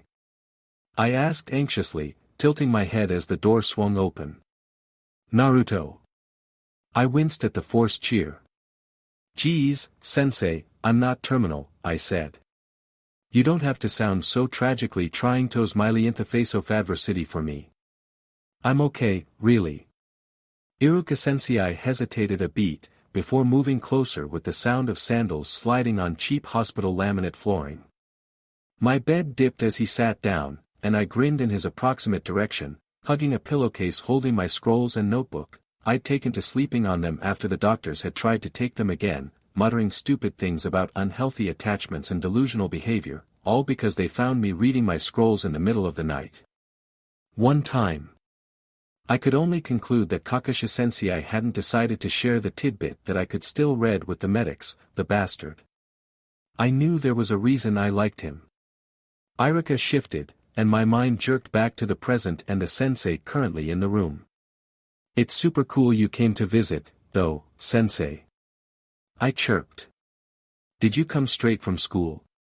It is after school time, right? Or are you skipping to see me? Ha, I knew I'd convert you one day, sensei. Skive for your life. It's 5 in the evening, Iruka sensei broke in, amused. School's been out for hours. I slumped. Damn. He chuckled, lifting the whatever he'd carried into the room in his hand when I'd heard it swiping his clothes in passing every now and then. Do you remember, before the exam, I told you that if you survived, I'd treat you to ramen? I didn't call him on the way his voice broke at the word survived, hating how upset Iruka had been by this whole thing. I just nodded, smiling widely. Yoo-hoo. I'm holding you to it, too, so no trying to weasel out of it. The moment those nurses look away, I'm outta here, and you're gonna buy me the biggest bowl of ramen that old man can make. Iruka chuckled, still fiddling with his package. I can do you one better. You can't go to ramen, so I brought ramen to you. Smuggled it in. I froze, an excited tremor running through me, before I kicked my legs and waved my arms, shrieking, "You are awesome. I love you, I love you, I love you." Are you talking to me or the ramen? Iruka sensei teased as he carefully slid a warm bowl into my hands, supporting it for much longer than necessary. Had my eyes not been slit in two and then bound by bandaging, I'd have opened them wide at him. As it was, I did my best to broadcast innocent surprise. "Huh. Sensei, you're still here?" I said. "Cheeky brat," Iruka sensei said fondly, now arranging my fingers around a set of chopsticks. "You got them?" he asked, and I nodded, fiddling the utensils around in my hand until I had a comfortable grip on them and digging into my food. I almost missed the adult's chuckle. "It figures that nothing could possibly dampen your remediating skills. Don't spill it on yourself, okay?" I pulled off offended even with my mouth full. "Sensei. I'm not a baby." He stayed with me, talking and keeping me company, long after the ramen was all gone. He was still there when I eventually slipped into sleep, and the last thing I knew was his fingers carding through my hair soothingly, and the slight hitching of his breathing, almost as if he was crying.